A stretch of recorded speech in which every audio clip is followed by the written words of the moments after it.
সময়ের রেডিও ফুর্তি। আর এই মুহূর্তে শুরু হয়ে গেল ভূত এফএম। ঘড়িতে সময় ঠিক রাত 12টা। আর আজকে একটা বিশেষ দিন, সেই দিনের কথা দিয়ে শুরু করতে চাই আজকের ভূত এফএম। যদিও আমাদের ব্যাকগ্রাউন্ডে একটা ভয়ঙ্কর মিউজিক বাজছে, কিন্তু আজকে বড় আনন্দের দিন আমাদের। এবং আজকে আপনারা জানেন যে এশিয়া কাপ চলছে ঢাকায়, আর এশিয়া কাপের আজকে একটা গুরুত্বপূর্ণ ম্যাচ ছিল বাংলাদেশ এবং ইন্ডিয়ার মধ্যে। আমরা প্রথম ম্যাচটার কথা যদি বলি, তাহলে আমরা দেখবো যে প্রথম ম্যাচটি বাংলাদেশ খেলেছিল পাকিস্তানের সাথে। সেদিন জিততে জিততে হেরে গিয়েছে, এরকম একটা অবস্থা। সেদিনও সাকিব আল হাসান আমাদের সেই ম্যাচটাকে একটা ভালো দিকে নিয়ে যাচ্ছিলেন, এবং আমরা ঠিক জিততেই যাচ্ছিলাম, কিন্তু সাকিব আল হাসানকে সাপোর্ট দেওয়ার মতো কেউ ছিল না। আজকে ব্যাপারটা একদম উল্টো হয়েছে। আজকে সচিন টেন্ডুলকার আজকে তার 100তম সেঞ্চুরি করেছেন, সেটা একটা বিরাট খবর। আর সেই সাথে বাংলাদেশ দলের জন্য তারা ধরে দিয়েছিলেন, যেটা বেঁধে দিয়েছিলেন যে রানটা, সেটা হচ্ছে যে 50 ওভারে 290 রান করতে হবে, এই টার্গেট তারা বেঁধে দিয়েছিলেন। জবাবে বাংলাদেশ 5 উইকেট হারিয়ে 4টি বল বাকি থাকতেই 293 রান তুলে নেয়। এবং এইখানে ম্যান অব দ্য ম্যাচ হয়েছেন সাকিব আল হাসান। সাকিব আল হাসান এবং বাংলাদেশ দলের প্রত্যেকটা খেলোয়াড়কে আমরা জানাই ভূত এফএম এর পক্ষ থেকে অনেক অনেক অনেক অনেক শুভেচ্ছা। আরো একবার বলছি, আপনারা শুনছেন ভূত এফএম হন্টেড বাই এয়ারটেল। আর বাংলাদেশ টিমকে আরো একবার ডেডিকেট করে এই মুহূর্তে ভূত এফএম এর শুরুতেই আজকে আমরা অনেক বেশি আনন্দিত।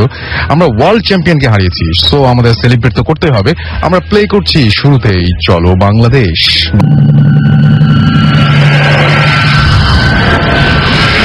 Booth FM, haunted by Airtel.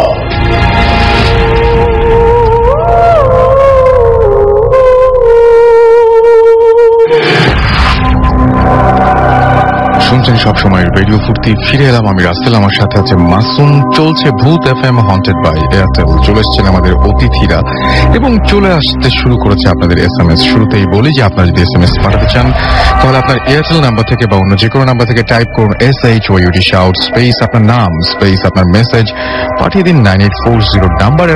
Unfortunately যদি কেউ আজকে ভূত এফএম মিস করেই ফেলেন, তাহলে আরো একবার এই এপিসোডটা শুনতে পাবেন।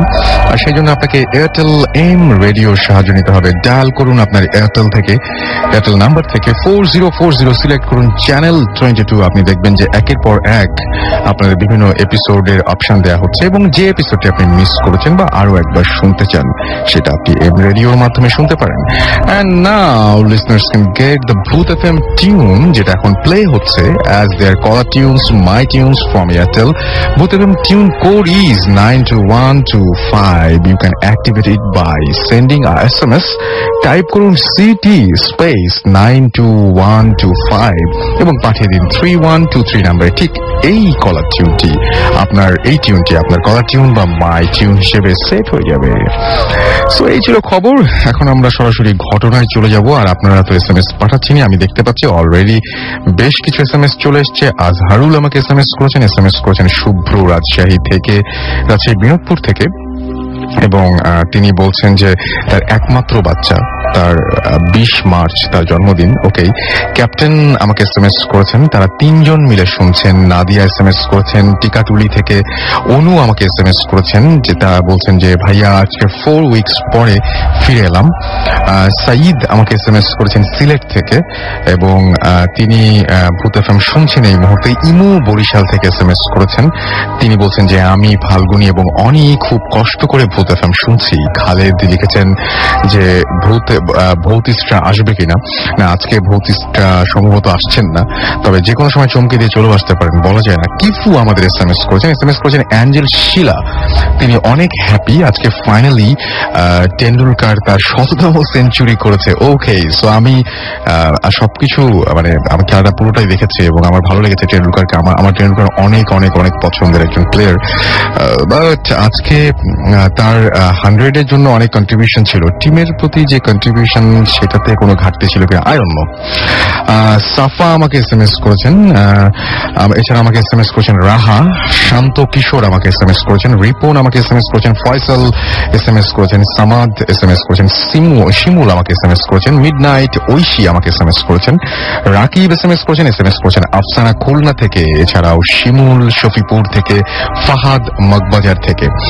আমি চলে যাব ঘটনায়। অনেকেই আছেন, আমি সবসময় বলি যে সবচেয়ে বেশি খুশি হই হই যদি আপনারা স্টুডিওতে এসে সরাসরি আপনাদের ঘটনাগুলো শেয়ার করেন, বাট অনেকেরই অনেক দূরে থাকেন, এই কারণে হয়তো আসা সম্ভব হয় না। অনেকের হয়তো বাসায় প্রবলেম থাকে, সেই জন্য আসা সম্ভব হয় না। যিনি আমাকে এখন এই মুহূর্তে আমি যার মেইলটি খুলে বসে আছি, তিনি আমাদের খুলনা থেকে এই ইমেলটি করেছেন, সুতরাং তার পক্ষে খুব ডিফিকাল্ট ছিল আজকে আসার জন্য। তো যারা আসতে চান বা যারা এরকম ইমেল পাঠাতে চান, আমরা পড়ে দেবো আপনাদের ইমেলগুলো, এবং যারা আসতে চান তারা তো মানে ইউ আর অলওয়েজ ওয়েলকাম। আপনাদের আমি অ্যাড্রেসটিও দিয়ে দিচ্ছি, bhutfm@radiofurti.fm, which is BHOOTFM@radioforti.fm। চলে যাচ্ছি ঘটনায়। লিখেছেন, হ্যালো রাসেল ভাই, কেমন আছেন? আমি মোহাম্মদ ফারহানুর রহমান শাওন, শিরোমণি যোগীপুল, খুলনা থেকে বলছি। আমার মোবাইল নাম্বার, এটা শোনার প্রয়োজন নেই।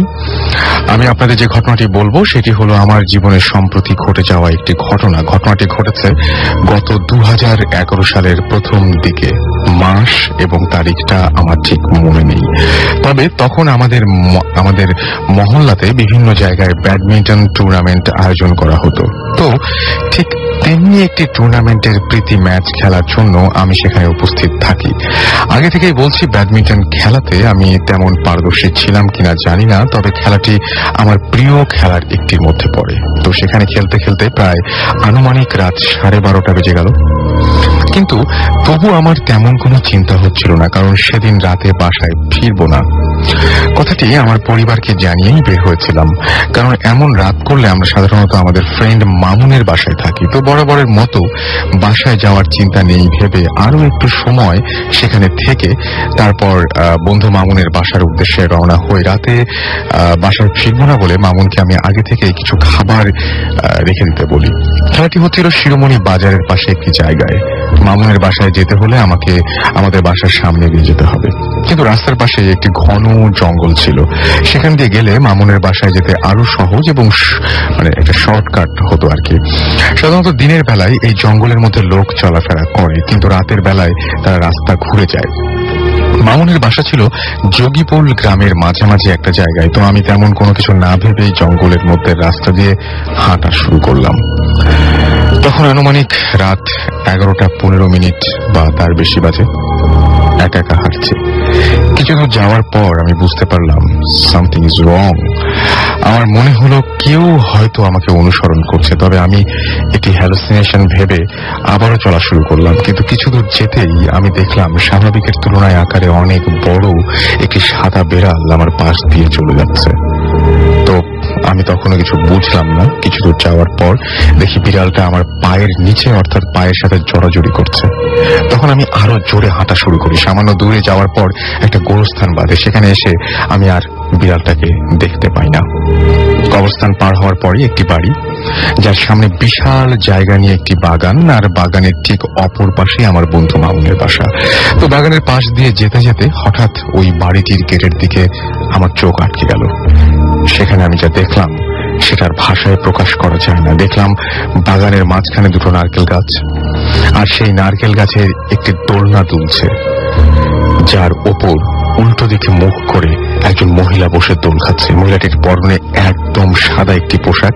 একটি মানুষ স্বাভাবিকভাবে নিচে পা ঝুলিয়ে দিয়ে যেভাবে দোল খায় ঠিক সেভাবেই বসে দোল খাচ্ছে, কিন্তু তার নিচে কোনো পা দেখা যাচ্ছে না, অর্থাৎ পা উঠিয়ে বসলে যেমন দেখায় ঠিক তেমনই দেখাচ্ছিল। আর মহিলাটির আকার আনুমানিক মনে হচ্ছিল যদি সে উঠে দাঁড়ায় প্রায় 6 ফুটের কাছাকাছি হবে। আর শরীর রং ফ্যাকাশে, রক্ত না দেখা থাকলে যেমন হয়, মানে রক্ত না থাকলে যেমন হয় তেমন। পেছনে ঘন কালো চুল কোমর পর্যন্ত নেমে এসেছে, ঠিক সেভাবেই বসে দোলনাতে দোল খাচ্ছিল। মনে হচ্ছিল সে হাওয়ায় ভর দিয়েই দোল খাচ্ছে। ব্যাপারটা আমি প্রথমে দেখে ভাবলাম যে ওই বাড়ির কেউ হয়তো বা বসে দোল খাচ্ছে, কিন্তু এত রাতে কে আবার দোল খাচ্ছে? তো সময়টা তখন শীতের, সেটা ভেবেই আমি ডাকতে উদ্যত হই তাকে। ঠিক তখনই পেছনে ঘুরে তাকাই আমি, তার চোখ দুটো ছাড়া আর কিছুই দেখতে পেয়ে, সে পেছনে ঘুরে তাকায় আর কি, আমি তার চোখ দুটো ছাড়া আর কিছুই দেখতে পারলাম না। দেখলাম তার চোখ দুটো স্বাভাবিকের চেয়ে অনেক বড় বড়, আর চোখ দুটো কেমন যেন জ্বলছে। সেটি দেখে আমি সঙ্গে সঙ্গে সেখান থেকে খুব জোরে হেঁটে আমার বন্ধু মামুনের বাসায় চলে আসি, আর তাকে সবকিছু খুলে বলি। কিন্তু সে বিষয়টি পাত্তা না দিয়ে বলে ওটা চোখের ভুল, তারপর যখন সকালে ঘুম ভাঙে আমি সেখানে গিয়ে কোনো দোলনা বা ওই রকম কিছুই দেখতে পাইনি। তখন মামুন আমাকে বলে, আমি জানতাম ওইখানে কোনো দোলনা নেই, কিন্তু তোকে ওই রাত্রে বললে তুই ভয় পেতে পারিস, তাই তোকে বলিনি। আজও আমি এর ব্যাখ্যা খুঁজে পাইনি এবং এরপর থেকেই আমার জীবনে অনেক ধরনের ছোটখাটো ঘটনা ঘটে যাচ্ছে যা আমি আপনাদের পরে জানাবো। আমার খুব ইচ্ছা ছিল একদিন স্টুডিওতে এসে হাজির হওয়ার, কিন্তু সময়ের অভাবে হচ্ছে না। আমি বর্তমানে কোথায় কি করেন সেটা লিখেছেন। তো এই ছিল ঘটনা, এবং পৃথিবীতে এরকম অদ্ভুত ঘটনা ঘটে যে চোখের ব্যাপারটা বললেন যে এই ধরনের যদি একটা জিন হয় বা এরকম কিছু হয়, আমি শুনেছি বিশ্বস্ত একজনের কাছ থেকে যে চোখ খুব অদ্ভুত ধরনের হয়, সেই চোখের দিকে তাকানো যায় না, চোখটা অনেকটা মনে হয় যে কোটর থেকে বেরিয়ে এসছে এরকম ধরনের চোখ। সেই চোখের দিকে মানুষের পক্ষে তাকানো খুব কষ্টকর হয়ে যায়। তো যাই হোক, আপনাদের নিশ্চয়ই এরকম অনেক ঘটনা রয়েছে যে ঘটনাগুলো আপনারা আমাদের কাছে জানাতে চান বা স্টুডিওতে এসে নিজেরা শেয়ার করতে চান। আপনারা আমাদেরকে ইমেল করুন, আপনারা আমাদেরকে SMS করুন। SMS করার নিয়মটা হচ্ছে আপনার এয়ারটেল নাম্বার থেকে বা অন্য যে কোনো নাম্বার থেকে টাইপ করুন SHOUT শাউট স্পেস আপনার নাম স্পেস আপনার মেসেজ পাঠিয়ে দিন 9840 নাম্বারে। আপনি যদি ইমেল করতে চান তাহলে bhootfm@radiofurti.fm এখানে আপনারা ইমেল পাঠাতে পারেন, এবং অবশ্যই নাম, ঠিকানা, ফোন নাম্বার পাঠাতে ভুলবেন না যদি বিশেষ করে স্টুডিওতে আসতে চান। আমাকে নরোত্তম SMS করেছেন আমাকে শাহবাজ বিশ্বনাথ থেকে ওয়েলকাম জানিয়েছেন।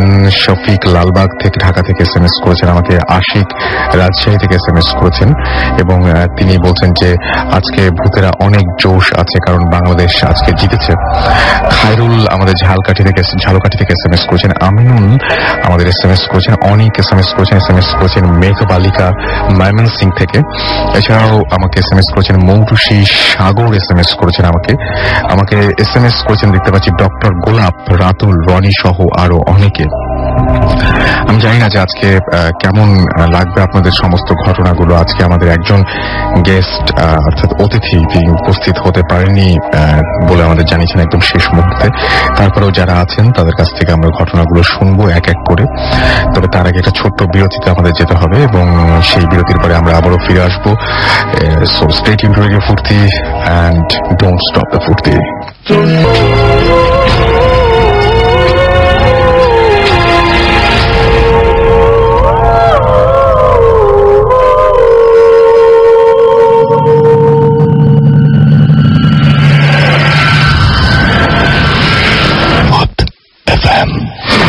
Haunted by Airtel.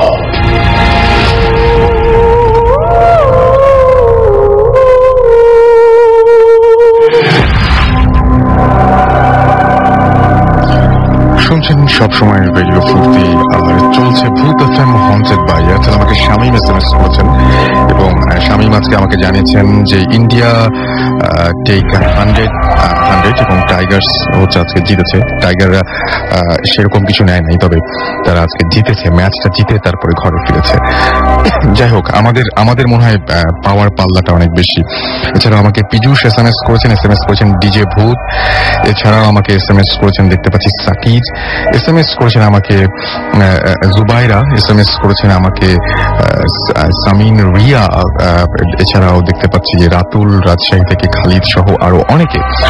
সো আমরা সরাসরি এখন অতিথির কাছে যাব এবং আমাদের মধ্যে আজকে উপস্থিত আছেন একজন দুজন আর কি হাজবেন্ড ওয়াইফ তারা। আপনার নামটাকে শুনি। হাই লিসনার্স, আমি তাসমিয়া, এ লেভেলস করছি। আর আপনি? হাই লিসনার্স, আমি ফাহাদ হোসেন, আমি বিজনেস করছি। ওকে, সো আপনারা দুজন বিয়ে করেছেন কতদিন আগে? আমাদের আসল ভাই 3 বছর হচ্ছে। 3 বছর হচ্ছে। তো এই 3 বছরের মধ্যে আপনাদের জীবনে ঘটে যাওয়া সবচেয়ে ভয়ঙ্কর, সবচেয়ে বেশি উল্লেখযোগ্য যে ঘটনাটা সেটা আমরা শুনতে চাই। যে ঘটনাটা আমি বলবো সেটা হলো গিয়ে 2009-এ আমাদের বিয়ে হয়। তো 2009-এ বিয়ে করে যখন আমি চিটাগং যাই আমার শ্বশুর বাড়িটা সেটা হলো খুলশিতে। তো তখন আমার বিয়ের 2 কি 3 মাস চলছে। তো আমি আর ও প্রায় আমরা ছাদে যেতাম রাত্রেবেলায়, ও যখন বাইরে থেকে আসতো তারপর ছাদে যেতাম, খেয়ে হাঁটতাম বেসিক্যালি। তো হাঁটতে গিয়ে প্রথম 2-3 দিন হাঁটলাম, তেমন কিছু না, নর্মাল। তো 3 কি 4 দিনের দিন আমি আর ও হাঁটছি।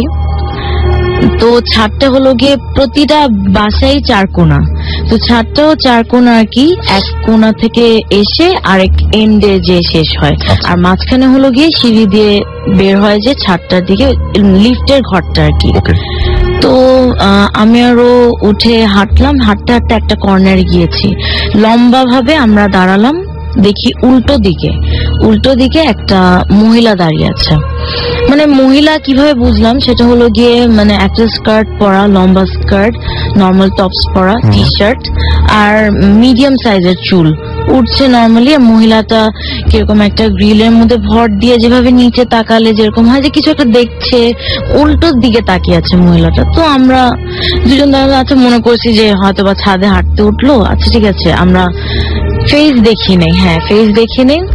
কিন্তু রাসেল ভাই যেটা হলো, আমার কখনো এরকম হয় না, বললাম তো এর আগেও অনেকদিন ছাদে হাঁটছি, খুব ভালো লাগে। তো ওই দিন মানে দেখার পর অস্বস্তি ফিল শুরু করলাম আমি, মানে খুব খারাপ লাগছে, ভালো লাগছে না হাঁটতে। হঠাৎ করে মনে হলো যে বাতাসও বন্ধ হয়ে গিয়েছে, হালকা হালকা শীত চলে আসছে তখন। তো না শীতের এন্ডের দিকে তো বাতাসও বন্ধ হয়েছে। তখন আমি ওকে বললাম আচ্ছা চলো চলে যাই, হাঁটা হয়েছে, অনেকক্ষণ হয়েছে হাঁটা, চলে যাই। তো গেল ওই দিন। এর 2 দিন পর কি 1 দিন পর আবার উঠলাম ছাদে আমরা। ওই দিন বারান্দায় গিয়ে যা দেখলাম যে খুব বাতাস, ভালো ওয়েদার, মনে হলো যে বৃষ্টি হবে। তো ভাবলাম যে চলো ভিজা যাক। কটা বাজে তখন? 1টা কি 1:30। আচ্ছা, 1টা কি 1:30 বাজে। আমরা প্রায় এরকমই এই টাইমে উঠতাম আর কি ছাদে। তো 1টা কি 1:30 বাজে। কখনো তো প্যারানর্মাল কিছু চিন্তা করি নাই, কে করে এরকম চিন্তা। তো ছাদে উঠলাম, উঠার পর 1টা কি 1:30 বাজে। ওই দিন কিন্তু 1:30 বাজেনি, ওই দিন বাজছিল যেমন 11টা, 10:30 কি 11টা, কিন্তু ওই দিন 1টা বাজে। তো আমরা উঠলাম ছাদে, উঠে ফার্স্ট একটা রাউন্ড দিলাম, এক এন্ড থেকে আরেক এন্ডে একটা রাউন্ড দিলাম। রাউন্ড দেওয়ার পর চলে আসছে আরেক এন্ডে, এসে আবার ওখানে কিছুক্ষণ ওয়েট করে আবার ও বলল চলো ওই সাইডে যাই। আমাদের যারা খুলশি চিনে, লিসেনার যারা খুলশি চিনে ওরা চিনবে যে খুলশিটা হলো গিয়ে হিল সাইড এরিয়া নিয়ে, মানে বিল্ডিং গুলা হিলের উপরই মেইনলি বিল্ডিং গুলা করা আছে। তো ও বললো চলো পাহাড়ের সাইডটায় যাই এখন। তো ওই যেই সাইডটাতে আমরা মহিলাটাকে দেখলাম, আমরা হেঁটে ওই এন্ডটাতে আসলাম, ওই লম্বা ভাবে দাঁড়ালাম আবার।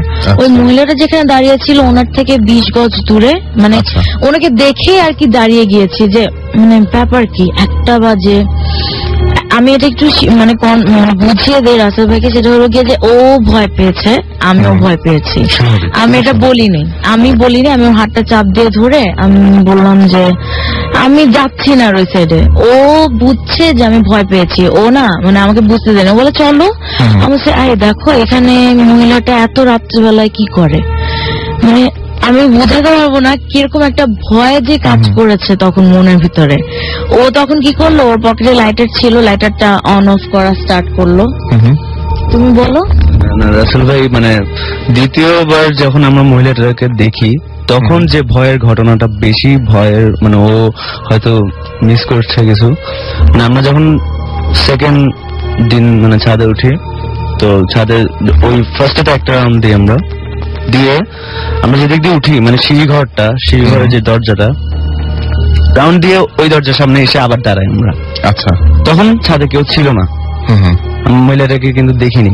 আচ্ছা, তো ওই সময় যদি কেউ ছাদে যায় অবশ্যই আমাদের সামনে দিয়ে যেতে হবে, কারণ আমরা এমন জায়গায় মানে সিঁড়িঘর এমন জায়গায় দাঁড়িয়েছিলেন যে কেউ আসলে আপনার চোখে পড়বেই। কিন্তু তখন কেউ আসেনি। আমরা আবার কিছুক্ষণ দাঁড়িয়ে থেকে আবার মানে ঘুরে আবার ওই কোণাটাতে গেলাম। রাউন্ডে যে আমরা দিয়েছি, রাউন্ডের মানে ওই যে এন্ডটাতে মহিলাটা দাঁড়িয়ে থাকে ওই এন্ডটাতে ফার্স্ট টাইম যাইনি, ওই এন্ডটা দেখেছি। হ্যাঁ, তখন মহিলাটাকে দেখি, তখন ছিল না। তা আমরা যখন সেকেন্ড বার আবার যখন যাচ্ছি ওই কোণাটাতে, যাওয়ার আগেই মহিলাটা আবার চোখে পড়া আমাদের। ওখানে ওই আগের মতোই স্কার্ট পরা, টপস পরা দাঁড়িয়েছে। তারপরে আবার কি বলবো, তারপরে আপনি কি করলেন? তারপরে আর কি জিনিসটা, কারণ ওইটা আসলে ভয়ের, কারণ কোত্থেকে আসলো সেটাই। মাত্রই তো আমরা এখান থেকে গেলাম। উনি যদি কোনো ফ্ল্যাটের ওনার হোক বা কোনো অন্য ওই বিল্ডিং এর কোনো মানুষ হোক, আসতে পারে স্বাভাবিক, আমার সামনে দিতে আসবে। সেকেন্ড টাইম কি হয় ওখানে 8 তলার উপরে ছাদে এত রাতে, আর দাঁড়িয়ে আছে রাসেল ভাই আইডল, নজর নাই, আরেকদিকে মুখ করে হিল সাইড মুখ করে দাঁড়িয়ে আছে, পিছন থেকে দেখতেছিলাম আমরা, মানে এইটাই। তা ওই দেখে মানে আমি ভয় পাই, কারণ আমি লজিক পাইতেছিলাম না মহিলাটা এখানে কিভাবে আসে। একমাত্র যদি কি মানে উপর থেকে যদি এসে পড়ে তাহলে পরে ওখানে আসা সম্ভব, আচ্ছা, বা যদি বিল্ডিং দিয়ে উপরে উঠে তাহলে সম্ভব। তো আমি তখন ভয় পাই, ইনস্ট্যান্টলি আমার পকেটে লাইটার ছিল, আমি ওইটা হাতে নিয়ে আমি ওকে নিয়ে নিচে নেমে যাই। এরপরে আরো নিচে নেমে যে আমি ভয় পাচ্ছিলাম, তো ও আমাকে তখন বুঝতে দেয়নি। আমরা কনফেস করছি কোথায়, আমরা যখন সিঁড়িতে নামতেছি তখন বলে তুমি কি কিছু বুঝলা, যেটা কি দেখলা তুমি? আমি বলি যে এটা মানে আর ছাদে উঠবো না, মানে এত ভয় পেয়েছি। ও লাইটারটা অন অফ করতে করতে আমরা নেমে গেলাম। তো ওইটাই আর কি, মানে দেখার পর প্রায় বলবো যে 7-8 দিন 10 দিনই ছাদে উঠিনি, মানে এত ভয়ঙ্কর একটা জিনিস দেখে। এরপরে যেটা হলো আর কি, সেটা ওর সাথে হয়েছে। আচ্ছা, তারপর কি হলো? তারপর বেশ কিছুদিন তো আমরা ছাদে যাইনি রাসেল ভাই, অনেকদিন ছাদে যাওয়া হয়নি। তো তার কিছুদিন পরে আমাদের একটি মানে ফ্যামিলি ফ্রেন্ডসরা মিলে ছাদে একটা গেট টুগেদার পার্টি করি রাতে বেলা, মানে বারবিকিউ করবো, বেশি না 8-9 জন ছিল এরকম। তো রাতে বেলা আমরা সবাই ছাদে, আমি ব্যাপারটা অলমোস্ট ভুলে গেছি, মানে মাথায় ছিল না। তো এখন মানে আমার নিচে যেতে হচ্ছে কোন এক কারণে, রাতে বেলায় মানে নিচে যেতে হচ্ছে কিছু আনার জন্য বাসার থেকে, বা আমার বাসা ছিল কিন্তু সেকেন্ড ফ্লোরে। হ্যাঁ, তো এখন আমি ওকে বললাম যে তুমি যাবো আমার সাথে, ফার্স্টে কিন্তু ওকে বলছি, তো বলছে চলো একসাথে নামি নিয়ে আসি। আমরা যখন যাওয়া স্টার্ট করছি, যখন সিঁড়ি ঘরে আমরা নামতেছি নিচে, আমাদের লিফট কিন্তু আবার মানে 12টা বাজে বন্ধ, 12টার পর লিফট অন থাকে না, সিঁড়ি ইউজ করতে হবে। তো নামার সময় যখন ও দেখলো যে মানে পুরা বিল্ডিং এর মানে প্রতিটা ফ্লোর অন্ধকার, ও মত চেঞ্জ করে ফেলে যে না আমি যাবো না, তুমি যাও। তো ওই সময় কিন্তু একটা জিনিস ও নোটিস করছে, আমিও নোটিস করছি, মানে ওই সময় যখন আমরা সিঁড়ি ঘরে কথাটা বলতেছি যে ও যাবে না আমি যাব, ওই সময় কিন্তু ঠিক ছাদের মানে সিঁড়ি ঘরের নিচের ফ্লোরে মানে 8 তলায় ও একটা আওয়াজ পায়, আমি আওয়াজ পাই। আওয়াজটা কিরকম আসলে মানে কেউ বালতি ভরে ভরে করিডোরে পানি ঢালছে, আর তলার ঝাড়ু দিয়ে যদি মানে পানিটাকে ঝাড়ু দেওয়া হয় ফ্লোরটা, একটা আওয়াজ হবে, কিন্তু খসখসে একটা আওয়াজ, মানে ওইটা পাচ্ছি, ও পাচ্ছে আমি পাচ্ছি স্পষ্ট। আচ্ছা, হ্যাঁ, আর ওটা যে 8 তলা থেকে আসতেছে এটা একদম শিওর, কারণ খুব কাছে থেকে পাচ্ছি। তোর তো এটা নর্মাল নিচে আমি নিয়েছি, ও আর যায়নি। তো আমি যখন নামতেছি, আমি নামার সময় 8 তলা যখন ক্রস করতেছি সিঁড়ি দিয়ে, দেখি যে করিডোর কোনো ভিজা না, পুরো ড্রাই, কোনো পানি নেই, কিছু নেই, আওয়াজও নেই করিডোরে। তো আমি কিন্তু বুঝতেছিলাম যে এখানে ঝাড়ু দেওয়া হচ্ছে। তখনই 8 তলা যখন আমি ক্রস করতেছি, আওয়াজটা 1 ফ্লোর নিচে গেল, আচ্ছা নিচে তলায় গেল, 7 তলায় তখন হচ্ছে। তখন আমি বুঝতেছি এটা নিচের তলায় হচ্ছে। আচ্ছা, আমার হয়তো ভুল হতে পারে, 7 তলায় হয়তো হচ্ছিল। আমি ঘুরে আবার 7 তলায় নামি, দেখি আওয়াজটা আরেক ফ্লোর নিচে গেল, 6 তলায়। এরকম করতে করতে সেকেন্ড ফ্লোর পর্যন্ত গেল। আমি যখন সেকেন্ড ফ্লোরে, আওয়াজ একদম গ্যারেজে, আচ্ছা ঝাড়ু দিচ্ছে, পানি ঢালছে, মানে অন্যরকম শুনতে পাচ্ছি স্পষ্ট। রাতে বেলা কোনো আওয়াজ নেই, তো সবাই তো। আমি বাসায় ঢুকে যাই, তাড়াতাড়ি ঢুকে যা প্রয়োজনীয় জিনিস যেগুলো ছিল ওগুলো নিয়ে আমি আবার উপরে উঠা শুরু করি। তখন আমি কেন জানি এগুলো মানে মাথায় রাখতেছি না, উঠতেছি। তো 3rd ফ্লোর ইট ওয়াজ ওকে। 4th ফ্লোর থেকে যেটা হচ্ছে ঘটনাটা অন্যরকম। মানে 4th ফ্লোর যখন ক্রস করে 5th ফ্লোরে উঠবো, 4th ফ্লোরের করিডোরের লাস্ট এন্ড থেকে মানে আমি পিছন থেকে মানে আমি বুঝতে পারতেছি, মানে খালি পায়ে যদি কেউ মানে টাইলস এর উপর মানে দৌড়ায়, থপ থপ থপ থপ একটা আওয়াজ হবে। হ্যাঁ, দৌড়ে যদি আসে আমার দিকে একটা আওয়াজ, মানে আমি পুরো ক্লিয়ারলি পাচ্ছি, মানে পিছন থেকে কেউ দৌড়ে আমার দিকে আসতেছে 4th ফ্লোরে। তখন আমি আওয়াজটা পেয়ে আমি একটু স্পিড বাড়িয়ে দিই, উঠার। আমি 5th ফ্লোর উঠি, সেম দৌড়ে আমার দিকে আসতে। আমি পিছনে তাকাই না রাসেল ভাই, আমার মানে ওই সময় আমি তাকাই না, আমি কোনো রকম আমি ছাদে যাব। অলমোস্ট আমি দৌড়ানো শুরু করে দিই, 6th ফ্লোর সেম পিছন থেকে দৌড়ে আসতেছে, মানে আমাকে ধরবে এরকম একটা আওয়াজ। 7th ফ্লোর দৌড়ে আসতেছে এরকম, মানে 8th ফ্লোর লাস্ট পর্যন্ত আমি কোন রকম ছাদে পৌঁছে মানে সবার মাঝখানে গিয়ে আমি মোটামুটি বসে যাই। তখন আমি কারোর সাথে শেয়ার করার মতো আমার ছিল না, আমি চুপ করে বসে থাকি। পরের দিন আমি ওকে বলি আর কি যে ঘটনাটা এরকম ছিল। তো তখন যেটা আমি নোটিস করলাম, ও বলেনি এত একটা মজার টাইমে, ও মানে বলতে চায়নি। গিয়ে দেখলাম যে ও একদম ও কিন্তু এরকম ভয় পায় না সাধারণত। গিয়ে সবার মাঝখানে ঢুকে বসে পড়লো, কিছু বলছে না। আর ওর একটা কুকুর ছিল, কুকুরটাকে ধরে বসে আছে। আর গ্লাস আনতে গিয়েছিল, গ্লাসগুলো রেখে চুপচাপ, আর ঘেমে একদম বাজে অবস্থা। ও এত ঘামলো কেন? পরে আমি, মানুষ ছিল তো, আমি জিজ্ঞেস করি নাই। আমার কাছে সিঁড়ি দিয়ে উঠছে তাই ঘেমে গেছে হয়তো বা। অনেক ভয় পেয়েছিল ওই দিন। এরপরে বাসার মধ্যে স্টার্ট হলো। ওটা কি বলবো না? আমরা তাহলে শুনি যে আসলে এই মহিলাটার ঘটনাটা জানলেন কিভাবে? এই মহিলা কেন এরকম দেখতে পেলেন আপনারা, বা এই মহিলা কে? এটা কিভাবে আপনারা ডিসকভার করলেন যে আসলে কে এই মহিলা? আসলে ঘটনাটি আসলে ছিল মানে পরে পরে আমরা যখন জানতে পারি, আমি ওই বিল্ডিং এ মানে 3 বছর ধরে মানে ম্যানেজার একজন ছিল, কেয়ারটেকার ম্যানেজার, ওনার সাথে আমি কথা বলি একদিন। মানে এই ঘটনা, সিঁড়ির ঘটনার পরে আমি ওনাকে একদিন জিজ্ঞেস করেছি, বলবো যে রাতে বেলা এরকম মাঝে মাঝে ছাদে দেখি ঝাড়ু দিচ্ছে কে, এরকম ছাদে কেউ উঠে? আমার জানা মতে কিন্তু এরকম আমরা ছাড়া এত রাতে কেউ উঠতো না ছাদে। তো জিজ্ঞেস করলাম যে আপনারা কি কোনো পরিষ্কার করতেছিলেন ফ্লোর বা কিছু একটা? তো উনি একটু সন্দেহ চোখে দেখালো যে কেন, কি স্যার? উনি একটু হাসি দিল একরকম। কি স্যার? মানে উনি বললো যে মামা আসলে ব্যাপারটা হচ্ছে, মানে ওনার থেকে যেটা জানতে পারি যে ওই বিল্ডিং এ মানে আমরা যে ফ্ল্যাটটাতে উঠি, ওই ফ্ল্যাটে একটা শ্রীলঙ্কান ফ্যামিলি ছিল। আচ্ছা। ওখানে ওই ফ্যামিলিতে একটা মহিলা ছিল শ্রীলঙ্কান, উনি একটু মেন্টালি ডিসঅর্ডার ছিল। আচ্ছা। ছিল তো উনি কয়েকবার মানে ওই বিল্ডিং থেকে সুইসাইড অ্যাটেম্প নিয়েছিল, মানে পারেনি। ছাদে উঠে লাফ দিতে চাইছিল কয়েকবার, সেটাও সম্ভব করতে পারেনি, মানে কোন রকম ভাবে আটকায় ফেলছে। ছাদ কিছুদিন তালাও দিয়ে রাখছিল এটা এই কারণে। পরে অন্যান্য ফ্ল্যাট মেম্বার্সরা কমপ্লেন দেওয়ার কারণে যে ছাদ কেন তালা দিয়ে রাখবা, আমাদের তো ইউজ করতে হয় ছাদ। তারপর আবার তালা খুলে দেয়। তো ওই মহিলাটা কিছুদিন মানে সুযোগ পেয়ে একদিন সুইসাইড করেই ফেলছে ছাদ থেকে লাফ। উনি শ্রীলঙ্কান ছিলেন? জি, শ্রীলঙ্কান মহিলা একটা। আচ্ছা। হ্যাঁ, আর যেখান থেকে লাফ দিছো যে কোনটাতে আমরা ওই যে মানে ওই যে দেখছিলাম মহিলাটাকে দাঁড়িয়ে থাকতে, ওখান থেকে লাফ দিচ্ছে। যেখানে আপনারা রেলিং ধরে নিচের দিকে তাকিয়ে দেখেছিলেন, ওদিক দিয়ে কিন্তু লাফ দিছে। এবং এটা পেপারও আসছিল। আপনারা তখন মিলিয়ে ফেলেন যে ড্রেস যেহেতু এরকমই, তার মানে এই সেই শ্রীলঙ্কার মহিলা। আমরা ধরে নিছি, উনি বলেন যে তার আগে আপনারা জানতেন না যে এখানে শ্রীলঙ্কার মহিলা ছিল বা এরকম কোন ধরনের কিছু জানতেন না?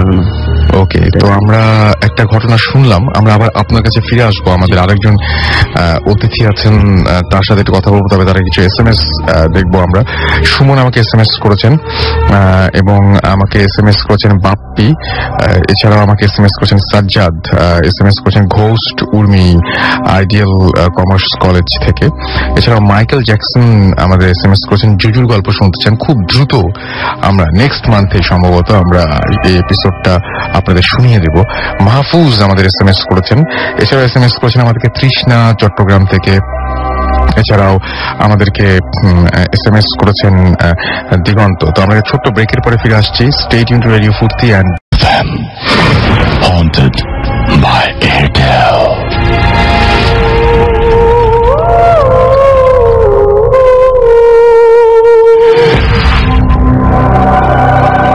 শুনছেন সবসময় রেডিও ফুর্তি, চলছে ভূত FM হন্টেড বাই এয়ারটেল। আর এই মুহূর্তে আমি দেখতে পাচ্ছি আমাকে বেশ কিছু SMS আমার কাছে চলে এসছে। আমার সাথে রয়েছে মাসুম এবং আমাদের আজকে অতিথিরা। আমি রাসেল আছি আপনাদের সাথে।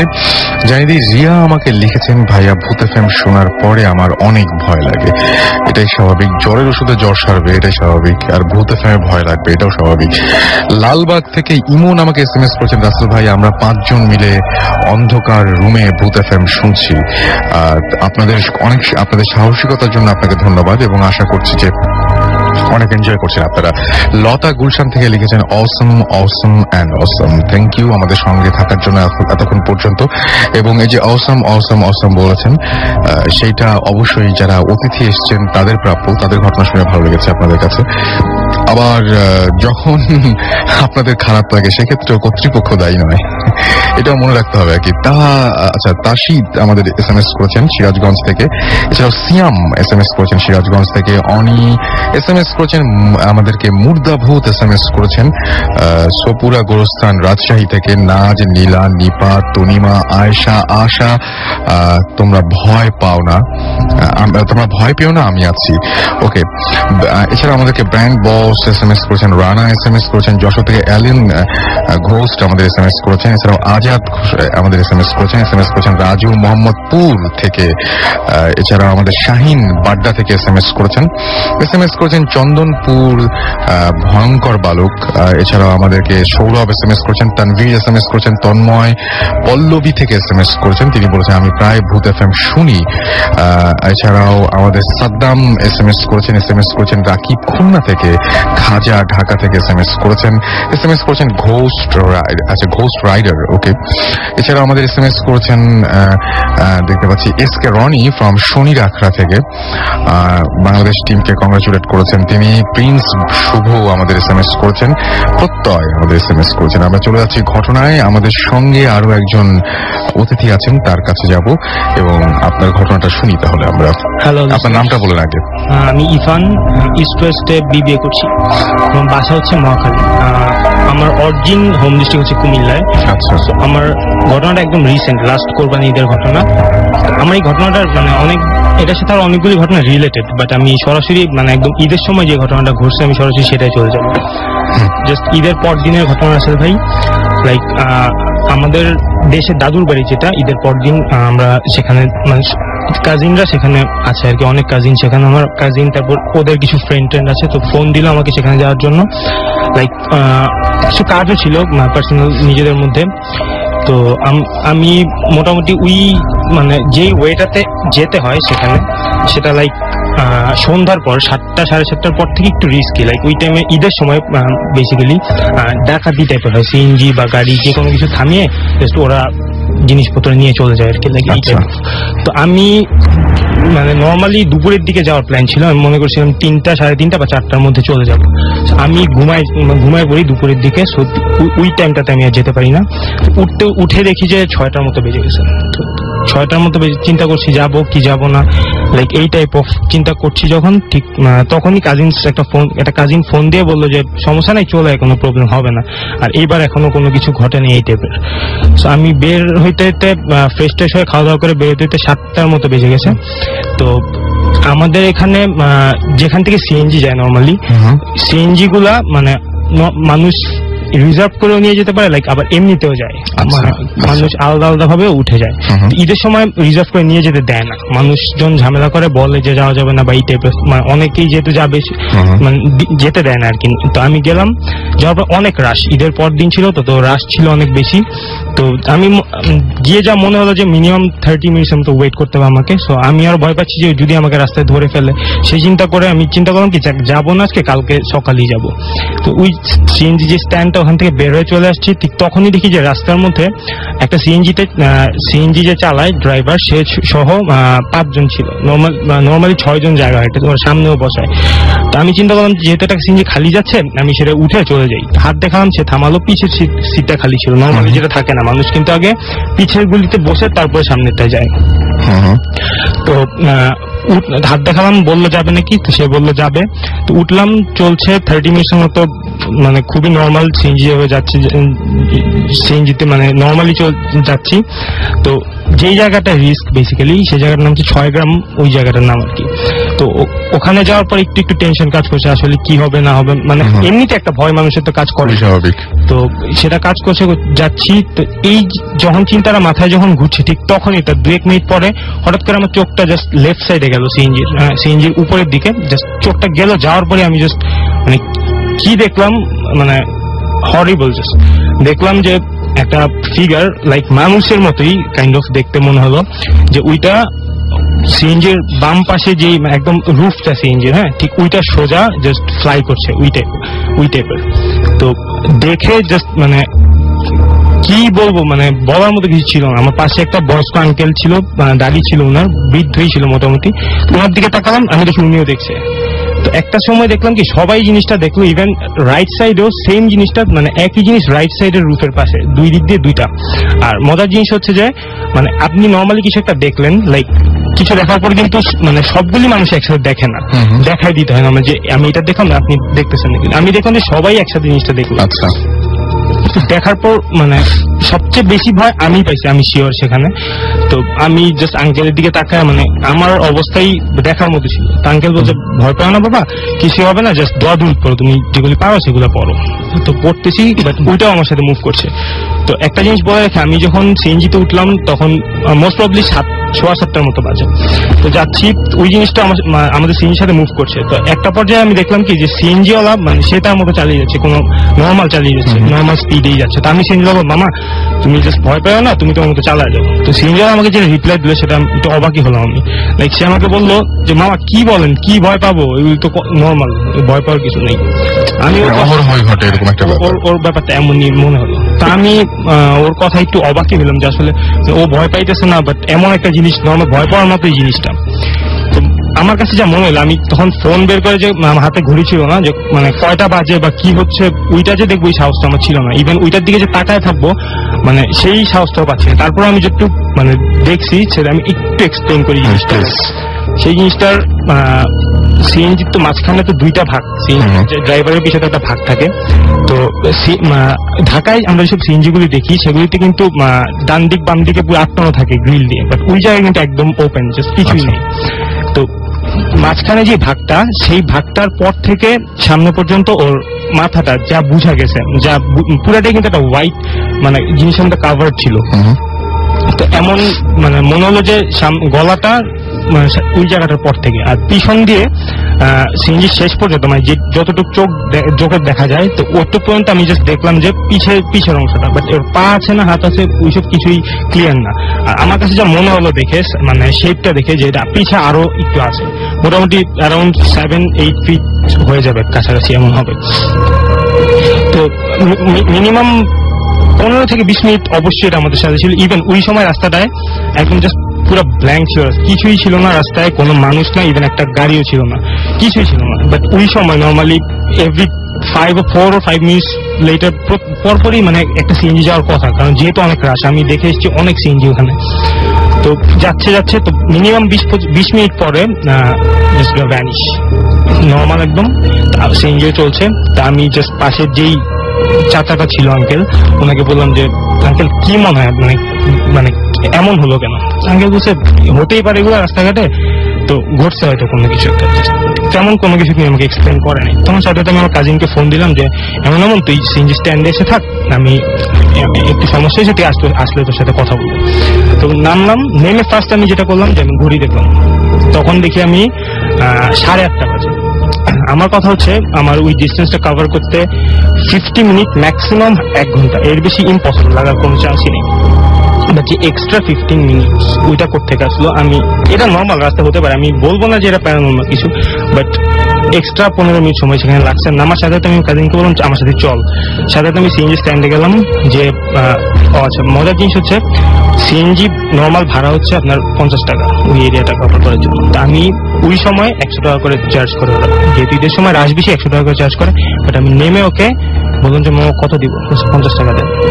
আমার তখন মাথায় কিছু ছিল না, দিলাম 50 টাকা দিয়ে ওই কাজিনের সাথে দেখা করে আবার সিএনজি স্ট্যান্ডে ব্যাক করলাম। করেই অন্য মানে ওই সিএনজিওয়ালাকে পেলাম না, তো আমি অন্য যারা ছিল ওদেরকে বললাম যে সিএনজিটা আসছিল কোথায়, সেটা ব্যাক করে চলে গেছে। আচ্ছা, তখন আমি ট্রাই করলাম যে আমার সাথে যে আরো যে 4 জন যাত্রী ছিল ওদেরকে খোঁজার জন্য। But the most interesting part is here, like আমি কারো ফেস মানে কোনোভাবেই মনে করতে পারছি। ইভেন আমার পাশে যে চাচাটা ছিল ওনার সাথে আমি কয়েকবার কথাও বলেছি, বাট মানে কোনোভাবেই ওনার চেহারা আমি কোনোভাবেই মনে করতে পারতেছি না।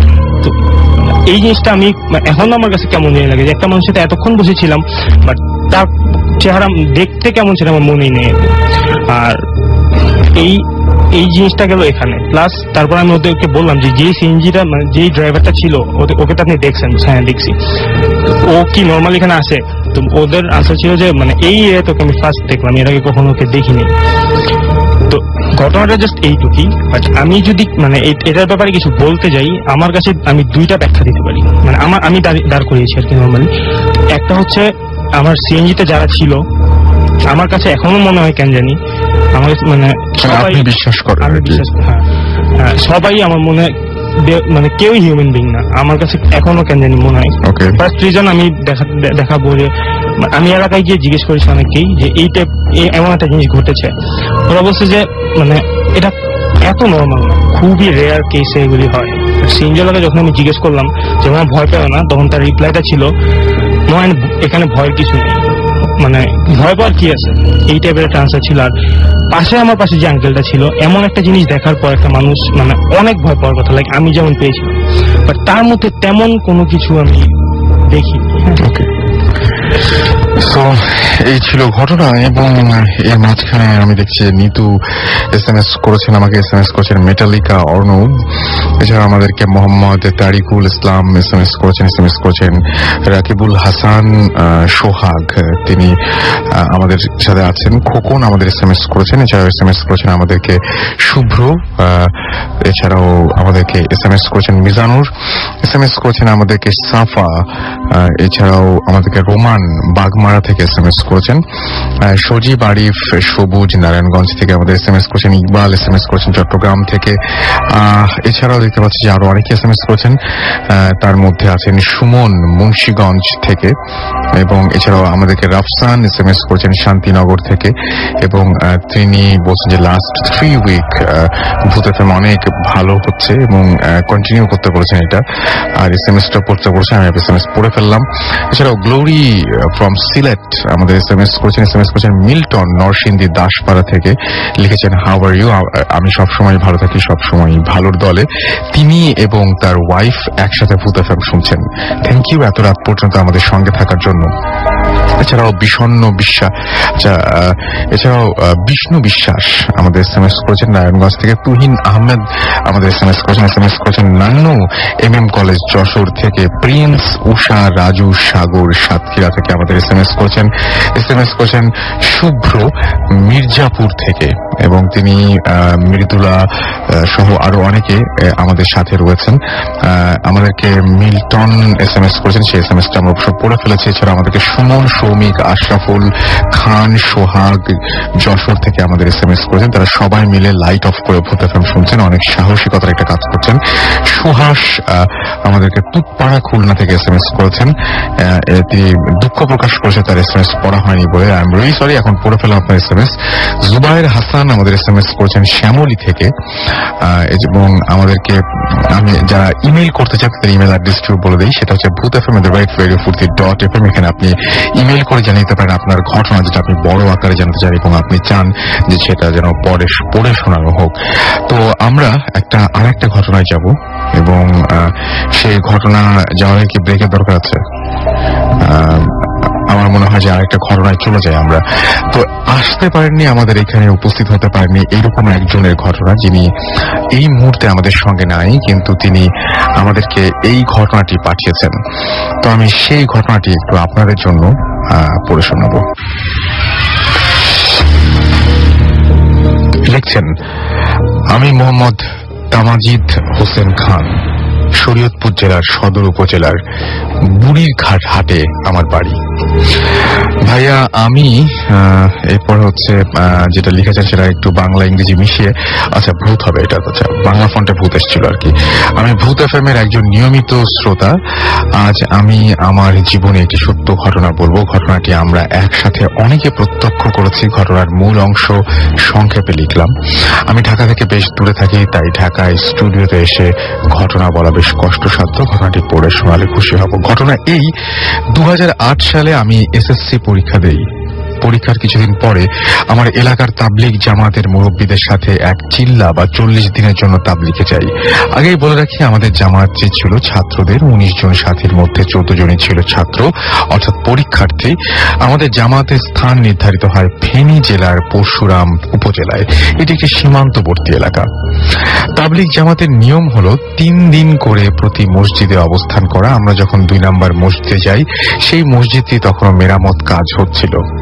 সেই জন্য সেই মসজিদের ইমাম সাহেব ছিল স্থানীয় এবং ও অনেক ধার্মিক এবং বেশ বয়স্ক। একদিন রাতে সে আমাদের জামাতের আমির সাহেবকে ডেকে বললেন যে এখানে জিন পরীর অনেক ঘটনা ঘটে, তাই আপনার সাথী ভাইদের সাবধানে থাকতে বলবেন। কথাটা আমরা সবাই শুনি এবং বেশ ভয় পেয়ে যাই এবং সেই রাতেই আমাদের একটি জিনের ঘটনা বলেন, যা কিনা তার সাথে এবং এই মসজিদেই ঘটে। ফলে আমরা আরো ভয় পেয়ে যাই এবং আমরা ছাত্ররা কেউ মাগরিবের পরে একা মসজিদের বাহিরে যেতাম না। আমাদের সাথে সুজন নামে একজন ছাত্র ছিল, যে কিনা দেখতে অনেক সুন্দর ছিল এবং খুবই ভালো ছিল। তো আমরা খুব ভয়ে এই মসজিদে 3 দিন শেষ করে অন্য মসজিদে গেলাম কোনো সমস্যা ছাড়াই। এরপর যখন অন্য মসজিদে পৌঁছি, আমাদের সঙ্গে থাকা সুজন নামের ছেলেটি একটু কেমন যেন হয়ে যায়।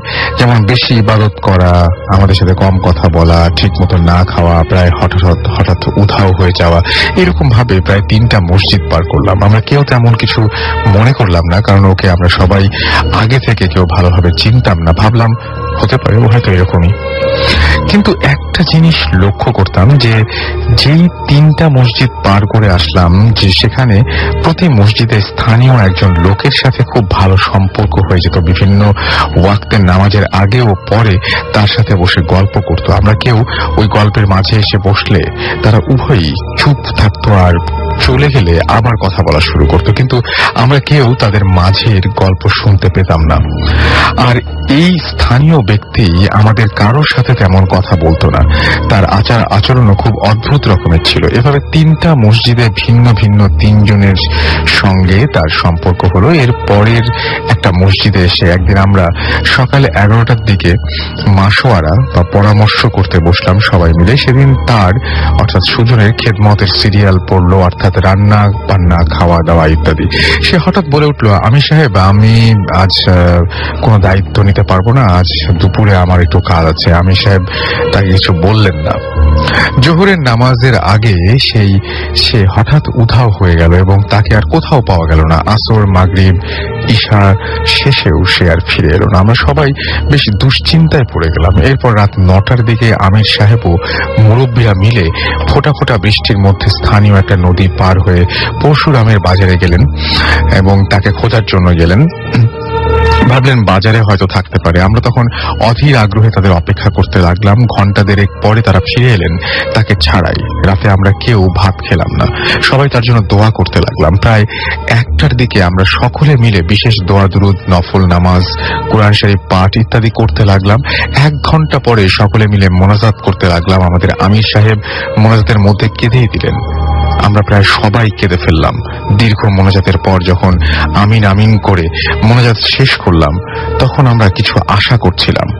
বাইরে তখন বৃষ্টি হচ্ছিল। মোনাজাত শেষ করে যখন আমির সাহেব কোরআন শরীফ বন্ধ করে ওপরে রাখলেন, তখনই একটি বিকট শব্দে মসজিদের মাঝে দরজার সামনে কিছু একটা এসে পড়লো। মসজিদের ভেতরে থাকা প্রত্যেকেই প্রচন্ড ভয় পেয়ে গেল। সাহস করে আমির সাহেব ও এক মুরব্বী মিলে দরজা খুলে দেখে সুজন দরজা ঘেঁষে পড়ে আছে, তার সামনে একটি বাঁশের লাঠি পড়ে আছে। তাড়াতাড়ি করে তাকে মসজিদের ভেতরে নিয়ে আসা হলো, সাথে লাঠিটিও নিয়ে আসা হলো। বেহুশ অবস্থা থেকে হুঁশ ফেরাতে বেশ সময় লাগলো। আজব ব্যাপার হলো, বাহিরে তখন প্রচন্ড বৃষ্টি হচ্ছিল, কিন্তু তার শরীরও একটুও ভেজা ছিল না এবং তার নিকটে পাওয়া লাঠিটিও শুকনো ছিল। তখন আমরা সবাই মিলে তাকে জিজ্ঞাসা শুরু করলাম ঘটনা কি, কিন্তু সে অদ্ভুত ভাবে চারিদিকে তাকানো শুরু করলো। আমির সাহেবের বাধায় আমরা কেউ আর কোনো কথা জিজ্ঞেস করলাম না। সারা রাত কেউ ঘুমিয়ে কেউ না ঘুমিয়ে কাটিয়ে দিলাম। ঘটনাটা এখানেই শেষ নয়। এর পরের দিন থেকে সে একটু অসুস্থ হয়ে পড়লো। স্বাভাবিকভাবে আমরা কেউ তার সাথে এই বিষয়ে কথা বললাম না। 2-3 দিন পর স্বাভাবিক হলো সে। এর পরের দিন সকালে সে আবার উধাও হয়ে গেল। ঘন্টা 2 পরে সে আবার ফিরে এলো, কিন্তু তার সাথে একটা পুটলিতে অনেকগুলো জাম, কলা, গরুর কলিজা দিয়ে বানানো সিঙ্গারা। কে দিল, কোথা থেকে এলো, কিভাবে এসেছে সেই জানে। আর সে আমাদের এগুলো খাওয়ার জন্য বললো। অবশ্যই সকলের পিড়াপিড়িতে সে জানালো যে কেউ একজন তাকে এগুলো দিয়েছে। অবশ্যই খাবারগুলো কেউ কেউ খেয়েছিল, আমিও খেয়েছিলাম। সমস্ত খাবারগুলো ছিল অসম্ভব রকমের সুস্বাদু। কি পরিমাণ সেটা বলে বোঝাতে পারবো না। স্থানীয় লোকদের কাছে জিজ্ঞেস করে জানতে পারলাম যে গরুর কলিজা দিয়ে সিঙ্গারা এই অঞ্চলে পাওয়াই যায় না। আবার একদিনের ঘটনা, অর্থাৎ 2-1 দিন পর আমির সাহেব ও 2-1 মিলে প্রায় প্রতি মধ্যরাতে ঘুম থেকে উঠে তাহাজ্জুদের নামাজ ও নফল ইবাদত করত। এক রাতে আমির সাহেব খুব ঘুম থেকে উঠে অন্ধকারের মধ্যে মসজিদের দরজা খুলে যখন বাইরে পা রাখবেন, ঠিক তখনই দেখেন সুজন বাইরে ঠায় দাঁড়িয়ে আছে। বাইরে একটি বাল্ব জ্বালানো ছিল। স্পষ্ট দেখলেন যে একটা গাছের সাথে হেলান দিয়ে উপরের দিকে মাথা তুলে আছে। প্রচন্ড ভয়ে মসজিদের দরজা বন্ধ করে ভিতরে ঢুকে দেখেন সুজন বিছানা খালি। তিনি ভাবেন যে দরজা তো ভেতর থেকে বন্ধ করা ছিল, স্পষ্ট মনে আছে তার, তাহলে সুজন বাইরে গেল কিভাবে? তারপর যেটা হলো সেটা হচ্ছে যে একটু আমরা যেটা করলাম সেটা হচ্ছে যে সুজনের বিছানা খালি, তারা 5 জন, তার অতঃপর মুরব্বীদের তিনি রেখে তুললেন। তারপর 4-5 জন মিলে বাহির থেকে মসজিদে আনার চেষ্টা করে, কিন্তু সে জোরে জোরে চিৎকার করে ওঠে এবং একটু পর আমার লোক আসবে, আপনারা চলে যান, এই বলে চিৎকার শুরু করলো সুজন। যখন তাকে বাইরে থেকে ভেতরে ঢোকানোর চেষ্টা করা হচ্ছিল, প্রচন্ড শব্দে আমরা প্রায় সকলে জেগে উঠি। সকলে মিলে তাকে বাইরে ভিতরে জোরপূর্বক নিয়ে আসে। এরপর সে কিছুটা শান্ত হয়। ফজরের নামাজের পর স্থানীয় মুরব্বীদের সাথে কথা বলে তাবলিগ জামাতের বড় এক মওলানার সন্ধান পাই। তারপরে স্থানীয় ওই মওলানার কাছ থেকে আমির সাহেব সব খুলে বলেন এবং সে সুজনকে ভালোভাবে দেখলো ও বিভিন্ন প্রশ্ন করলো। তারপরে সে জানালো ওকে একজন খারাপ জিন আছর করেছে। সে বলল যে যেদিন ও চলে গিয়েছিল সেদিন আপনারা দোয়া ও মোনাজাত করায় একটা লাঠি ওই জিনটাকে পিটিয়ে মসজিদে ফেরত দিয়েছিল। উল্লেখ্য তিনি যে প্রায় প্রতি মসজিদে ভিন্ন ভিন্ন ব্যক্তির সাথে ভালো ভালো সম্পর্ক করতেন, তারা ছিল জিন পরি। তারা মানুষ জিন পরি এবং তারা মানুষ রূপে এসে কথা বলতো, কারণ ও অনেক সুন্দর থাকায় জিনরা ওকে পছন্দ করত। কেন তাকে পছন্দ করত তা জানি না, বা সুজনকে জিনের দেশে নিয়ে যাওয়ার জন্য নাকি কিছু অন্য কিছু। এরপরও তিনি একটি তাবিজ তার বাম হাতে বেঁধে দেন। এরপর থেকে কিছুটা স্বাভাবিক হয়। পুরোপুরি সুস্থ না হলেও বাকি দিনগুলো আমাদের এরকম ভয়ে ভয়ে কাটে। অনেক বড় একটা ঘটনা আমি পড়ে ফেলেছি, তারপরেও নিচে ছোট্ট করে লেখা আছে সংক্ষিপ্ত। ওকে, যাই হোক, অনেক বড় ঘটনা। এরকম ধরনের ঘটনা থাকলে আপনারা ইচ্ছা করলে সাউন্ড ফাইল পাঠাতে পারেন আমাদেরকে, এবং সাউন্ড ফাইল পাঠানো খুব সহজ। রেকর্ড করে ফেলুন আপনার পিসিতেই, বাসার পিসিতেই হেডফোন দিয়ে আপনি রেকর্ড করতে পারেন, বা মাউথ পিস বা মোবাইলেও রেকর্ড করতে পারেন, এবং মোবাইলে রেকর্ড করার পর সেই সাউন্ডটা আমাদের পাঠিয়ে দিতে পারেন। আমরা সেই সাউন্ডটা প্লে করে দেবো। বিভিন্ন ঘটনা আপনাদের পাঠাতে তাহলে অনেক বেশি সুবিধা হবে। এর মধ্যে নিশ্চয়ই অনেক SMS চলে এসছে। হ্যাঁ, অনেক SMS এসছে।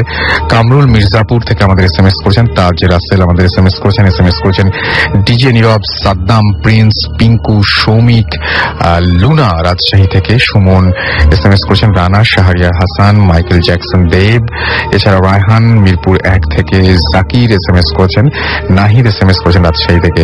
যারা SMS পাঠাতে চান বা এই মুহূর্তে জয়েন করেন, যারা SMS পাঠানোর নিয়ম জানেন না, তাদেরকে বলি মোবাইলের মেসেজ অপশনে গিয়ে টাইপ করুন SHOUT শাউট স্পেস আপনার নাম স্পেস আপনার মেসেজ পাঠিয়ে দিন 9840 নম্বরে।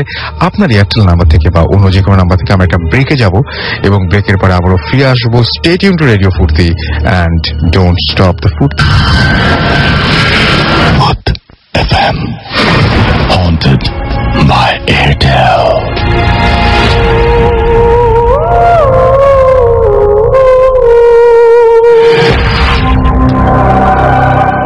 শুনছেন সবসময়ের রেডিও ফুর্তি, চলছে ভূত FM হন্টেড বাই এয়ারটেল।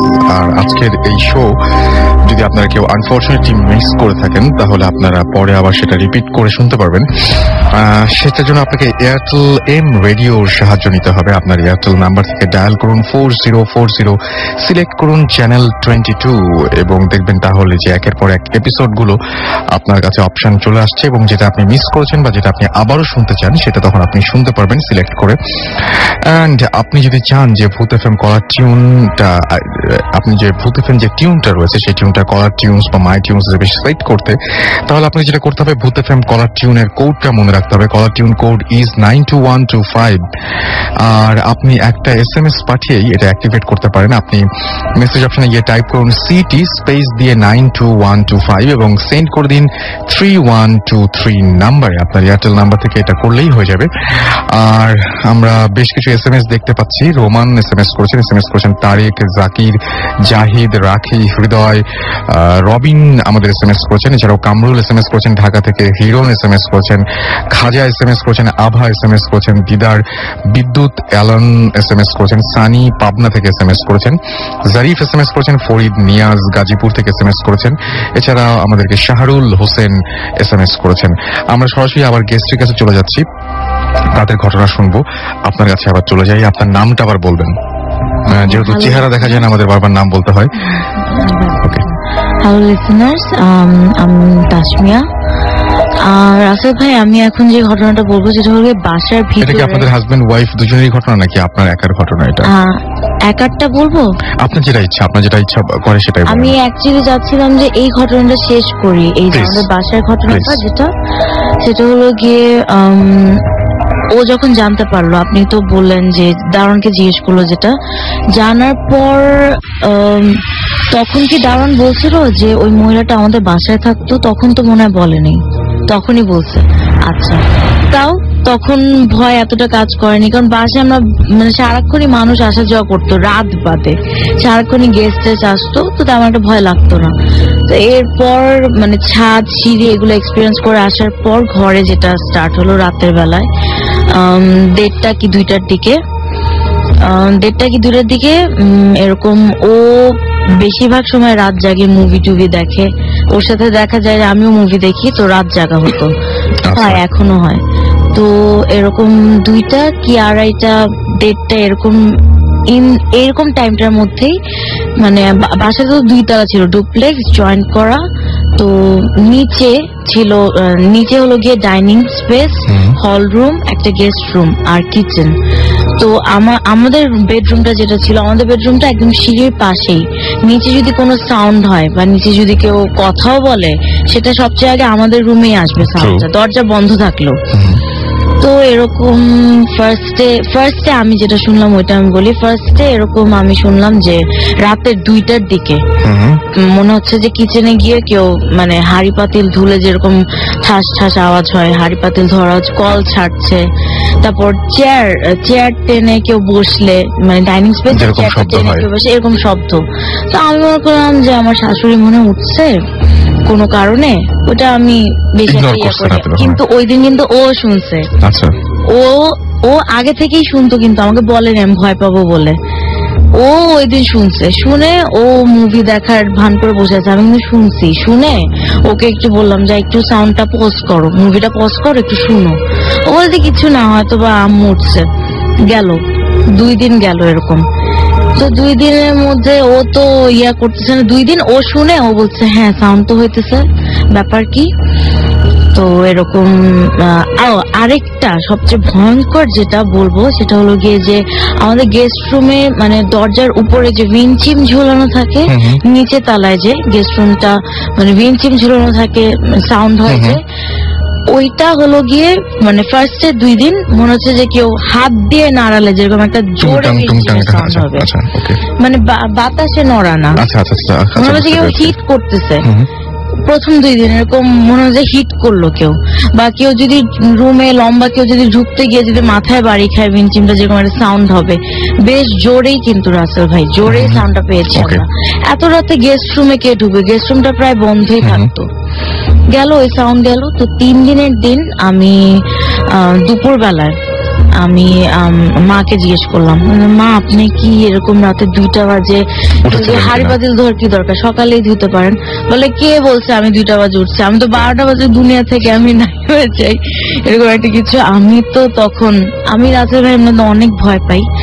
একটা কথা বলে নেই যে ছোটবেলা থেকে আমার আম্মু আমাকে মানে ভয়ের তাবিজ দিত, কখনো থাকতো না আমার সাথে। মানে থাকতোই না, হয় তাবিজের ভিতর থেকে মানে চূড়াটা পড়ে যেত, মানে মোম সরে গিয়ে তাবিজ হারিয়ে যেত, এরকম হতো। আমি অনেক ভয় পাই। সো এর শোনার পর আমার তো আর শান্তি নেই। ওদিন সারাদিন ও বাইরে ছিল, ওকে ফোন দিতে দিতে দিতে তুমি আসো আজকে রাতে দেখো, এরকম কিছু হয় নাকি।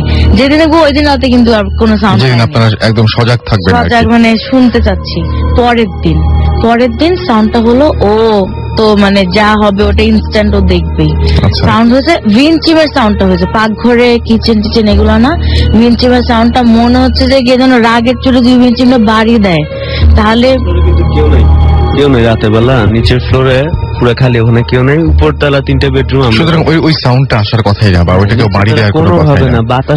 বাতাসও আসার মতো কোনো উপায় নেই, সেই জায়গায় হিট করতেছে কন্টিনিউ, এরকম একটা শব্দ পেয়েছে, থেমে থেমে হিট করতেছে। তারপরে কি হলো? তারপর আমি নামি, ও তো খুবই ভয় পায়, ওকে আমি বলছি না কোনো ব্যাপার না, আমি দেখি কোনো ব্যাপার না। তা আমি যখন নামি, নেমে আওয়াজটা তো পরিচিত, খুবই পরিচিত, আর ওইটা ছাড়া কোথা থেকে আওয়াজ আসা সম্ভব না।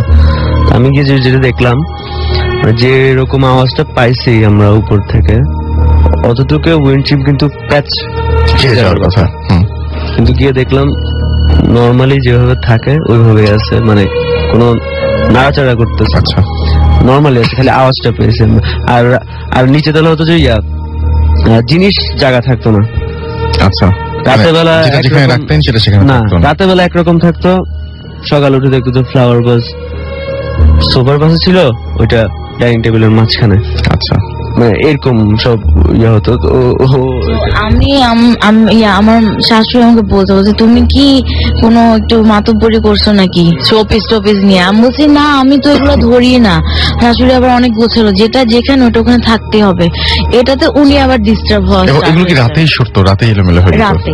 আচ্ছা আচ্ছা, তো মোটামুটি এইগুলো কি এখনো চলছে? না, আমরা ওই বাসা ছেড়ে দিয়েছি, আমরা এখন ওখানে থাকি। আচ্ছা, কিন্তু এত ভয়ঙ্কর এক্সপিরিয়েন্স। কিন্তু এটা যেটা হয়েছে, আমি একা যখন থাকতাম, মাঝে মধ্যে ও রাতে লেট করে আসলে, মানে জিনিসগুলা যে রাতে 2টাই হতে হবে এমন কোনো কথা নেই। বাসাটা যখন চুপচাপ হয়ে যাবে তখন কিছু না কিছু মানে বুঝবই, টের পাবই। এরকম অনেক মানে এই মানে সিরিয়াস ঘটনাগুলো ঘটার আগে এরকম রাতে ও আসতে দেরি করবে ওদিন, তো এরকম রাতে 11:30 পৌনে 12টা কম্পিউটারে ইন্টারনেট ব্রাউজ করছি। কি হলো, আমার স্পষ্ট মনে আছে বারান্দার দরজাটা লক করে জোরে টান দিয়ে আটকে আমি বসেছি বিছানায়। কোনো বাতাস নেই, কিন্তু কোনো বাতাসের সিজনও ছিল না, এটা কোনো বাতাস নেই। ঠাস করে বারান্দার দরজাটা খুলে গেছে একা একাই। ঠিক আছে, তো আমি মনে করছি হয়তো আমার দেবর ছোট ফাইজলামি করছে আমার সাথে, রুম লক করলেও প্রায় আমাকে ডিস্টার্ব করে। তো ওর জাগার কথা না, ওর স্কুল থাকে, ও ঘুমিয়ে যায়, খুলে গেল। এটা ফার্স্ট ডে। আরেকদিন কি হলো, টিউবলাইট বন্ধ হয়ে গেছে, অটোমেটিক টিউবলাইট বন্ধ হয়ে গেছে।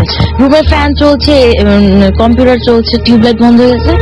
বাথরুমের ভেতর থেকে সাউন্ড আসতো, মনে হচ্ছে যে কল ছেড়ে দিয়ে যে মুহূর্তে অফ হয়ে যেত সেই মুহূর্তে কি সাউন্ডটা শুরু হতো? না, মুখে হাত দিয়ে সাউন্ডটা আমি দেখাতে পারছি না, কিন্তু মনে হবে যে মানে কেউ যদি পেপার গোল করে ওটা দিয়ে যদি কেউ সাউন্ড দেয়, একটা করে একটা সাউন্ড, শু করে একটা সাউন্ড আছে, মনে হচ্ছে যে কেউ যেন একটা করছে ইচ্ছা করে। কল থেকে পানি পড়ার আওয়াজ। বাথরুমে গিয়ে দেখলাম আমি কি কল ছেড়ে আসছি নাকি, না কল বন্ধ, বালতিও শুকনা, বাথরুমও শুকনা। আর যখন বাথরুমে যেতাম, বাথরুমের ভিতর যখন থাকতাম, তখন এরকম প্রায় জানালার কাছ থেকে এরকম একটা সাউন্ড আসতো। এটা একদম ফার্স্টের দিকে। আমি ওকে বলতাম এরকম একটা অ্যাবনর্মাল সাউন্ড আছে, আমার কিন্তু ভয় লাগে, চলো অন্য রুমে শিফট করি।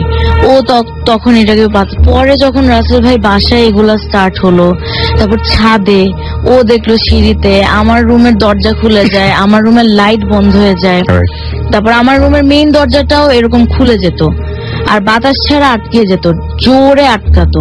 আর নিচেও এরকম হয়েছে না রাতের বেলায়? হ্যাঁ, রাসেল ভাই রাতের বেলায় দুইটা না, ওটা 12টাকে একটা প্রেসার দিয়ে কেউ যদি জোরে দরজাটা ব্যাং করে, সেরকম একটা সাউন্ড, মনে হচ্ছে যে কেউ রাগ করে দরজাটা আটকে দিলে যেরকম একটা ইয়ে হয়, এরকম 2-3 দিন আমরা সাউন্ড পেয়েছি। আমার রুমের দরজাটাও রাতের বেলায়। আপনারা কি এই সমস্ত কারণের জন্য বাড়িটা ছেড়ে দিয়েছেন? না রাসেল ভাই, মেইনলি এই কারণের জন্য না, মানে এই কারণ আমরা জেনেছি, এই কারণটা যখন আমরা জেনেছি।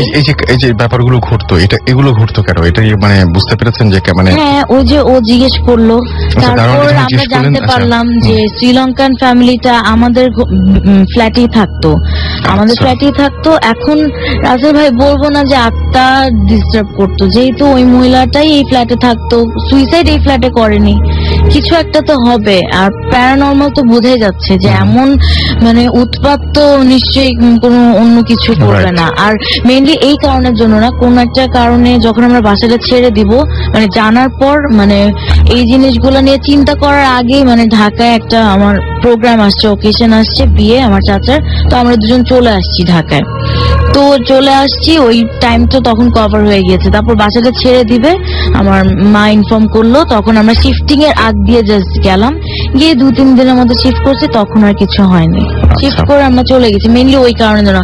আর মা কিন্তু এখনো পর্যন্ত জানে না, আজকে যদি শুনে বুঝবে আজকে। ওকে, সো আমরা আবারও আপনাদের কাছে ফিরে আসবো। মাঝখানে আমাদের আরো একজন গেস্ট রয়েছেন, তার কাছে একটা ছোট্ট ঘটনা শুনবো আমরা, এবং তারপরে আপনাদের কাছে আবারও ফিরে আসছি। আপনার নামটা বলবেন প্লিজ। হ্যালো লিসনার্স, আমি ইস্তাক আহমেদ, আমি ইস্ট ওয়েস্ট ইউনিভার্সিটির একজন স্টুডেন্ট। আমি সরাসরি ঘটনায় চলে যাচ্ছি। ঘটনাটি আমার এক ফ্রেন্ডের থেকে শোনা। আমি যেটা শুনলাম যে তার নানাকে নিয়ে কাহিনী। এই ঘটনাটা ঘটে আসলে মুন্সিগঞ্জের ওখানে। তো উনি একদিন অনেক রাত করে ওনার বাসায় ফিরছিলেন। তো যেহেতু এটা গ্রাম, সো সন্ধ্যার পরে অনেক রাত হয়ে যায়। সো উনি রাতে ফিরতে ফিরতে দেখলেন যে এত বেশি রাত হয়ে গেছে যে কোনো শব্দ পাচ্ছিলেন না, আশেপাশে একেবারে নিস্তব্ধ।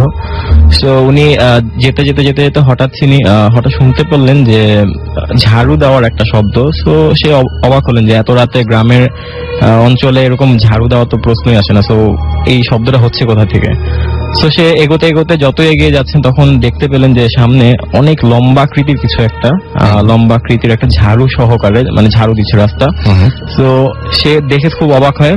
ফার্স্টে সে চিন্তা করে মেবি কোথাও হয়তো আলো পড়েছে কোনো মহিলার উপর, দ্যাটস ওয়াই এটার প্রতিফলক, মেবি দ্যাটস ওয়াই।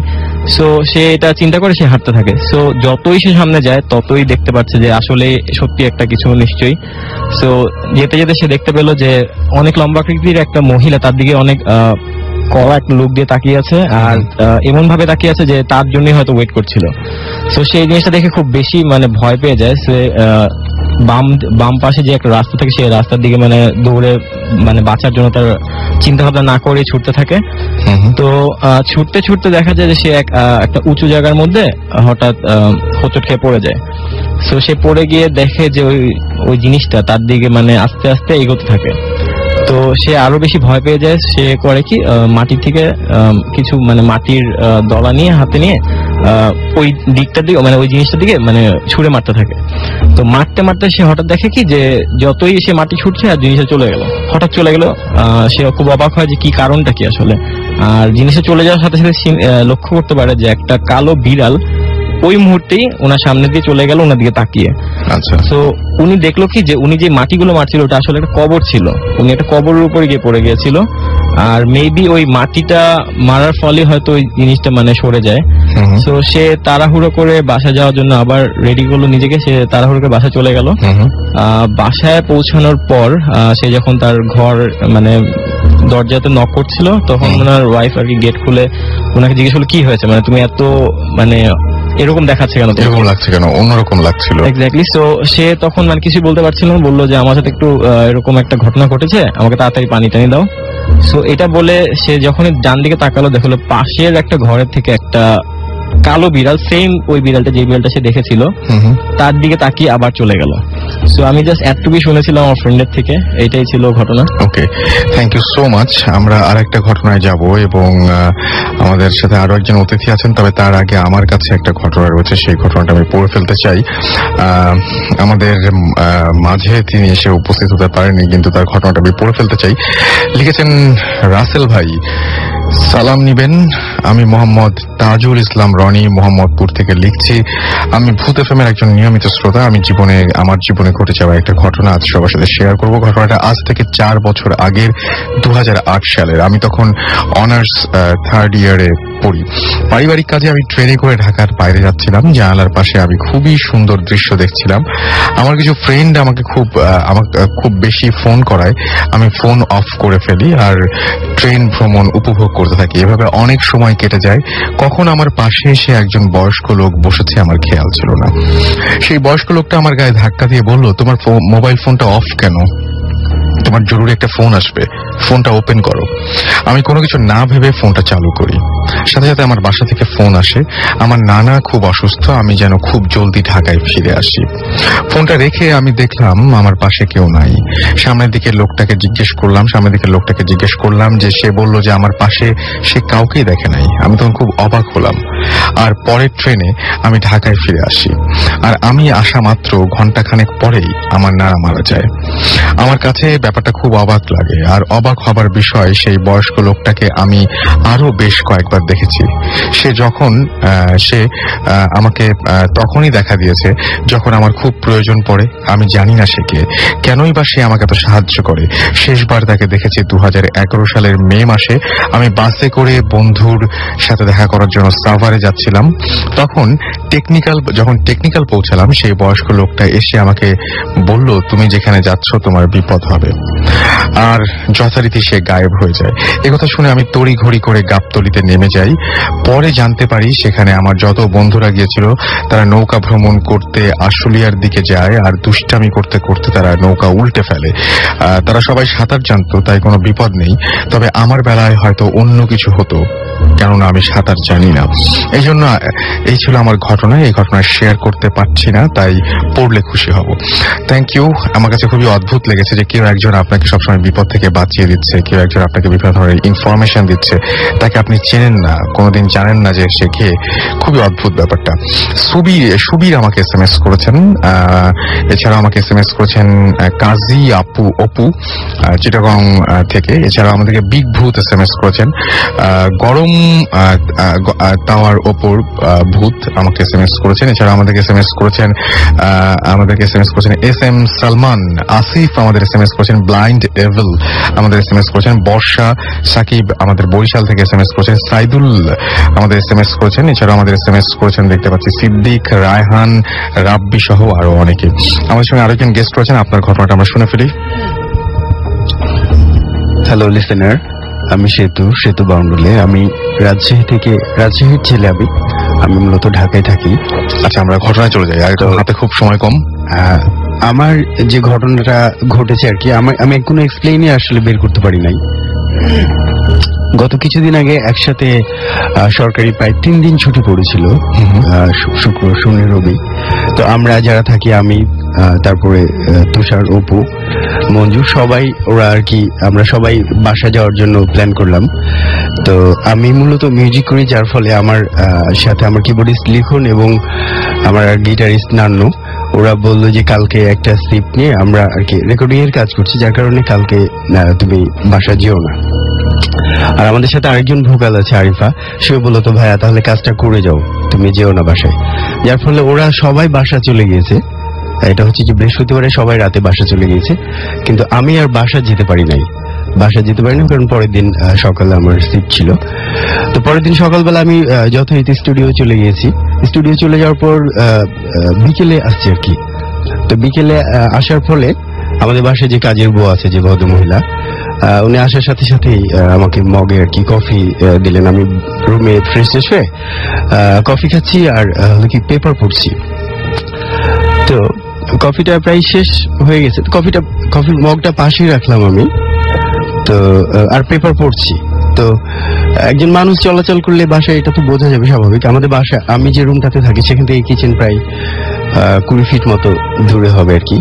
তা আমার মানে কেমন জানি মনে হইলো ওখানে বুয়া হলো রান্না বান্না করছে। আমি বুঝতে পারছি ওইখানে আপনার নড়ছে, পাতিল টাতিল মাছছে বা এরকম কিছু মনে হচ্ছে। আর এমন সময় হুট করে কেন যেন মনে হলো যে আমার পেছন থেকে ওইখান থেকেই বুয়া আপনার মগটা টেনে নিয়েছে। এটা দূরত্ব প্রায় 20 ফিট মতো। আমার জাস্ট এরকম মনে হলো, দেখলাম ঠিকই ওইখানে মগটা নাই। আচ্ছা, এরপরে আপনার তা আমি মনে করলাম যে বউ হয়তো নিয়ে গেছে, আমি অত খুব বেশি চিন্তাও করতে চাইলাম না আর কি। তারপরে চাটা খাওয়ার পরে বিকেলবেলা আবার আমি বের হব, এমন সময় মিষ্টি দেখলাম ইয়েতে আপনার আমাদের রান্নাঘরে, যেখানে দেখলাম মিষ্টি রাখা আছে আর কি। তো আমি বউকে বললাম যে বুয়া মিষ্টি কে নিয়ে আসলো? তো বললো যে মামা মিষ্টি নিয়ে আসছে ছোট মামা, মানে আমাদের অপু নামে আমাদের এক ভাগ্নে থাকে আর কি, ওর বাসা টাঙ্গাইল। বলছি যে ছোট মামা মিষ্টি নিয়ে আসছে আর কি। তো আমি আবার 2-3টে মিষ্টি খেলাম আর কি। তো মিষ্টি টিষ্টি খাওয়ার পরে আবার সন্ধ্যার পরে আমি স্টুডিওতে ঢুকবো, তো এমন সময় মনে হলো যে আমি আমার রুমটা খোলা রেখে আসছি আর কি। হ্যাঁ, রুম খোলা রেখে আসছে, রুমে গিটার আছে, তারপরে ল্যাপটপ আছে। তো রুমটা লক করার জন্য বুয়াকে ফোন দিলাম যে খালা একটু আমার রুমটা লক করে বের হয়েন আপনি। তো এটা বলার পরে বুয়া আমাকে বলছে যে মামা আমি তো আপনাদের বাসা যেতে পারিনি, গতকালকে বৃহস্পতিবার ছিল, ওনাদের 3জনের সাথে কথা বলছে আর কি, বলে আমি একটু আমার গ্রামের বাড়ি আসছি। ওনার গ্রামের বাড়ি আবার নীলফামারী। তো নীলফামারী আসছি আমি, আমার বাসায় একটু জায়গা জমির ঝামেলা হয়েছে, আর 3 দিন ছুটি পেলাম। আর আমি তো শুনলাম আপনারা সবাই চলে গেছেন, যার কারণে আমি গ্রামের বাড়ি আসছি। তো আমার তো শুনে মানে আমি খুবই থান্ডার্ড যে বুয়া আমাকে চা বানিয়ে দিল, ওইখানে মিষ্টি আছে, মিষ্টি খেতে দিল। তা আমার সন্দেহ হলো, আমি সাথে সাথে অপুকে ফোন দিলাম যে অপু তুমি কোথায়? তো বলছে অপু কিন্তু অলরেডি টাঙ্গাইলে, তার চাচা আসছে। তো বলছে যে মামা আমার চাচা আসছে সৌদি থেকে, তো আমি আজকে আমি ফিরতাম কিন্তু ফিরতে পারলাম না। তো আমি 2-3 দিন ছুটি, যে 2-3 দিন আছে আর কি, ছুটির 2-3 দিনই কাটিয়ে আসবো আর কি। আমি সাথে সাথে স্টুডিও ওয়ার্ক অফ করে সাথে সাথে বাসায় আসলাম। বাসায় এসে দেখছি আপনার আমাদের দরজাটা হলো খোলা আর কি। হ্যাঁ, কিন্তু আমাদের বাসাটা বের হলে 2টা আলাদা আলাদা লক আছে, একটা কলাপসিবল আছে আর একটা চাবি আছে যেটা দিয়ে লক করতে হয়। তো 2টা তালা মানে লক করা বা কলাপসিবলটা আমি চাপ দিয়ে গেছি, কলাপসিবলটা আর কি। হ্যাঁ, কলাপসিবলটা চাপ দিয়ে গেছি কারণ বুয়া ছিল বাসায়। এসে দেখছি আপনার দরজা খোলা আর মিষ্টি প্যাকেটও ছিল কিন্তু। তো এই জিনিসটা আমার কাছে খুবই অবাক লেগেছে। কেউ আসেনি, বুয়া ছিল না, আপনার ভাইও আসে নাই, তাহলে মিষ্টির প্যাকেটটা আসলো কিভাবে? আপনাকে কে সেই কফি বা চা? এবং রিসেন্ট গত পরশু দিনের ঘটনা, আমার সাথে আমার ভাগ্নে থাকে মঞ্জু, ও হচ্ছে বাংলাদেশ ব্যাংকের রেডি। ও পরশুদিন বের হয়েছে। আমাদের রুমটা এরকম একদম গ্রাউন্ড ফ্লোরে থাকে, আমরা গ্রাউন্ড ফ্লোরের সামনে হচ্ছে আপনার কার পার্কিং। তো রুম লাগে, ও শেষে বের হয়েছে বাসা থেকে, আমরা সকালবেলা শুরু হয়ে গেছি। ও 2টা কিন্তু লক আমাদের, একটা কনস্টেবল আর একটা চাবি দিয়ে ঘুরে বের হতে হয়। ও 2টা লাগিয়ে খুব ভালো করে লাগিয়ে বের হয়ে আসছে, কারণ ও শেষ বের হচ্ছে, একটু কেয়ারফুলি বের হচ্ছে। বের হয়েছে যেটা মেন দরজা আর কি, প্রথমে দরজা আমাদের রুমের, তারপরে সামনে হচ্ছে আপনার কার পার্কিং, তারপরে মেন দরজাটা আর কি। ওটা যখন ও বের করছে, ও দেখছে সামনে দরজা খোলা আমাদের রুমের। আচ্ছা, হ্যাঁ, এই জিনিসগুলা মানে খুবই অদ্ভুত। আমার কাছে একটু এক্সপ্লেইন নাই আসলে বিষয়। থ্যাংক ইউ আপনার ঘটনার জন্য। আমাদের কাছে বেশ কিছু SMS চলে এসছে। ইমন আমাদেরকে SMS করেছেন, SMS করেছেন সুমন আশরাফুল, এবং তারা বলছেন যে ঘটনাগুলো তাদের কাছে ভালো লাগছে। মামুন আমাদেরকে SMS করেছেন মিরপুর 1 থেকে, আমার SMS পড়া হয় না, প্লিজ SMS পড়ে ফেললাম। তসির চিটাগাং থেকে আমাদের SMS করেছেন, আমরা আজকে 10 বন্ধু মিলে ভূত FM শুনছি, সামনে আমাদের পরীক্ষা আছে, আমাদের জন্য দোয়া করবেন। খাজা জায়ের ঢাকা ইম্পেরিয়াল কলেজ থেকে আমাদের SMS করেছেন, আমি এইচএসসি ক্যান্ডিডেট, এবং তিনি বলছেন যে আমার আর কয়টা SMS পাঠাতে হবে। SMS পড়ার জন্য আমি আপনার SMS পড়ে ফেললাম। আমাকে রাশ মিলা SMS করেছেন। এছাড়াও ডক্টর আলম SMS করেছেন ফ্রম শ্যামলী, লিখেছেন প্লিজ ভাই আমার SMS-টি পড়ে ফেললাম। পুনম ঢাকা থেকে লিখেছেন থ্যাঙ্কস আপু অ্যান্ড ভাইয়া, আপনারা আপনাদের নাইস স্টোরি শোনানোর জন্য এবং রিয়েল যে ঘটনাগুলো রিয়েল, এটা ভালো লাগছে। এবং তিনি বলছেন যে আচ্ছা তারা সবাই মিলে একসাথে শুনছেন। আর অপূর্ব, জুয়েল, আশিস, সাবাব, অর্ণব, নওশিন, প্রতীক, তারপরে সাকিব, রাজীব, ইসমাইল, ফারা, রিয়া, মুনিয়া, জিয়াজ, ঝুমা, পুষণ, আসিফ, নাইম, নিরোধ, পায়েল, নাজমুল সহ আরো অনেকে একসঙ্গে আমাদেরকে শুনছেন। এছাড়াও বিদ্যুৎ SMS করেছেন, ব্লাইন্ড ডেভিল SMS করেছেন মুন্না, সিনথিয়া, বিহান, এছাড়াও আমাদেরকে SMS করেছেন রায়হান সহ আরো অনেকে। যারা SMS পাঠাতে চান তারা মোবাইলের মেসেজ অপশনে গিয়ে টাইপ করুন SHOUT শাউট স্পেস আপনার নাম স্পেস আপনার মেসেজ পাঠিয়ে দিন 9840 নাম্বারে, আপনার এয়ারটেল নাম্বার থেকে বা অন্য যে কোনো নাম্বার থেকে। আমরা আবার আপনার কাছে ফিরে আসছি। আপনাদের কাছে ফিরে আসছি এবং সবাই যেহেতু আপনাদের ঘটনার প্রশংসা করছেই, সেই ঘটনা আমরা শুনবো। তবে তার একটা ছোট্ট ব্রেক নিয়ে নিই। ব্রেকের পরে আমরা আবার ফিরে আসছি এবং এর মাঝখানে আমরা ঘটনাও রেডি করে ফেলতে পারবো যে আপনি কোন ঘটনাটা শোনাতে চাচ্ছেন। Okay, so stay tuned to radio Foorti and don't stop the Foorti. ফিরে আসছি ছোট্ট একটা ব্রেকের।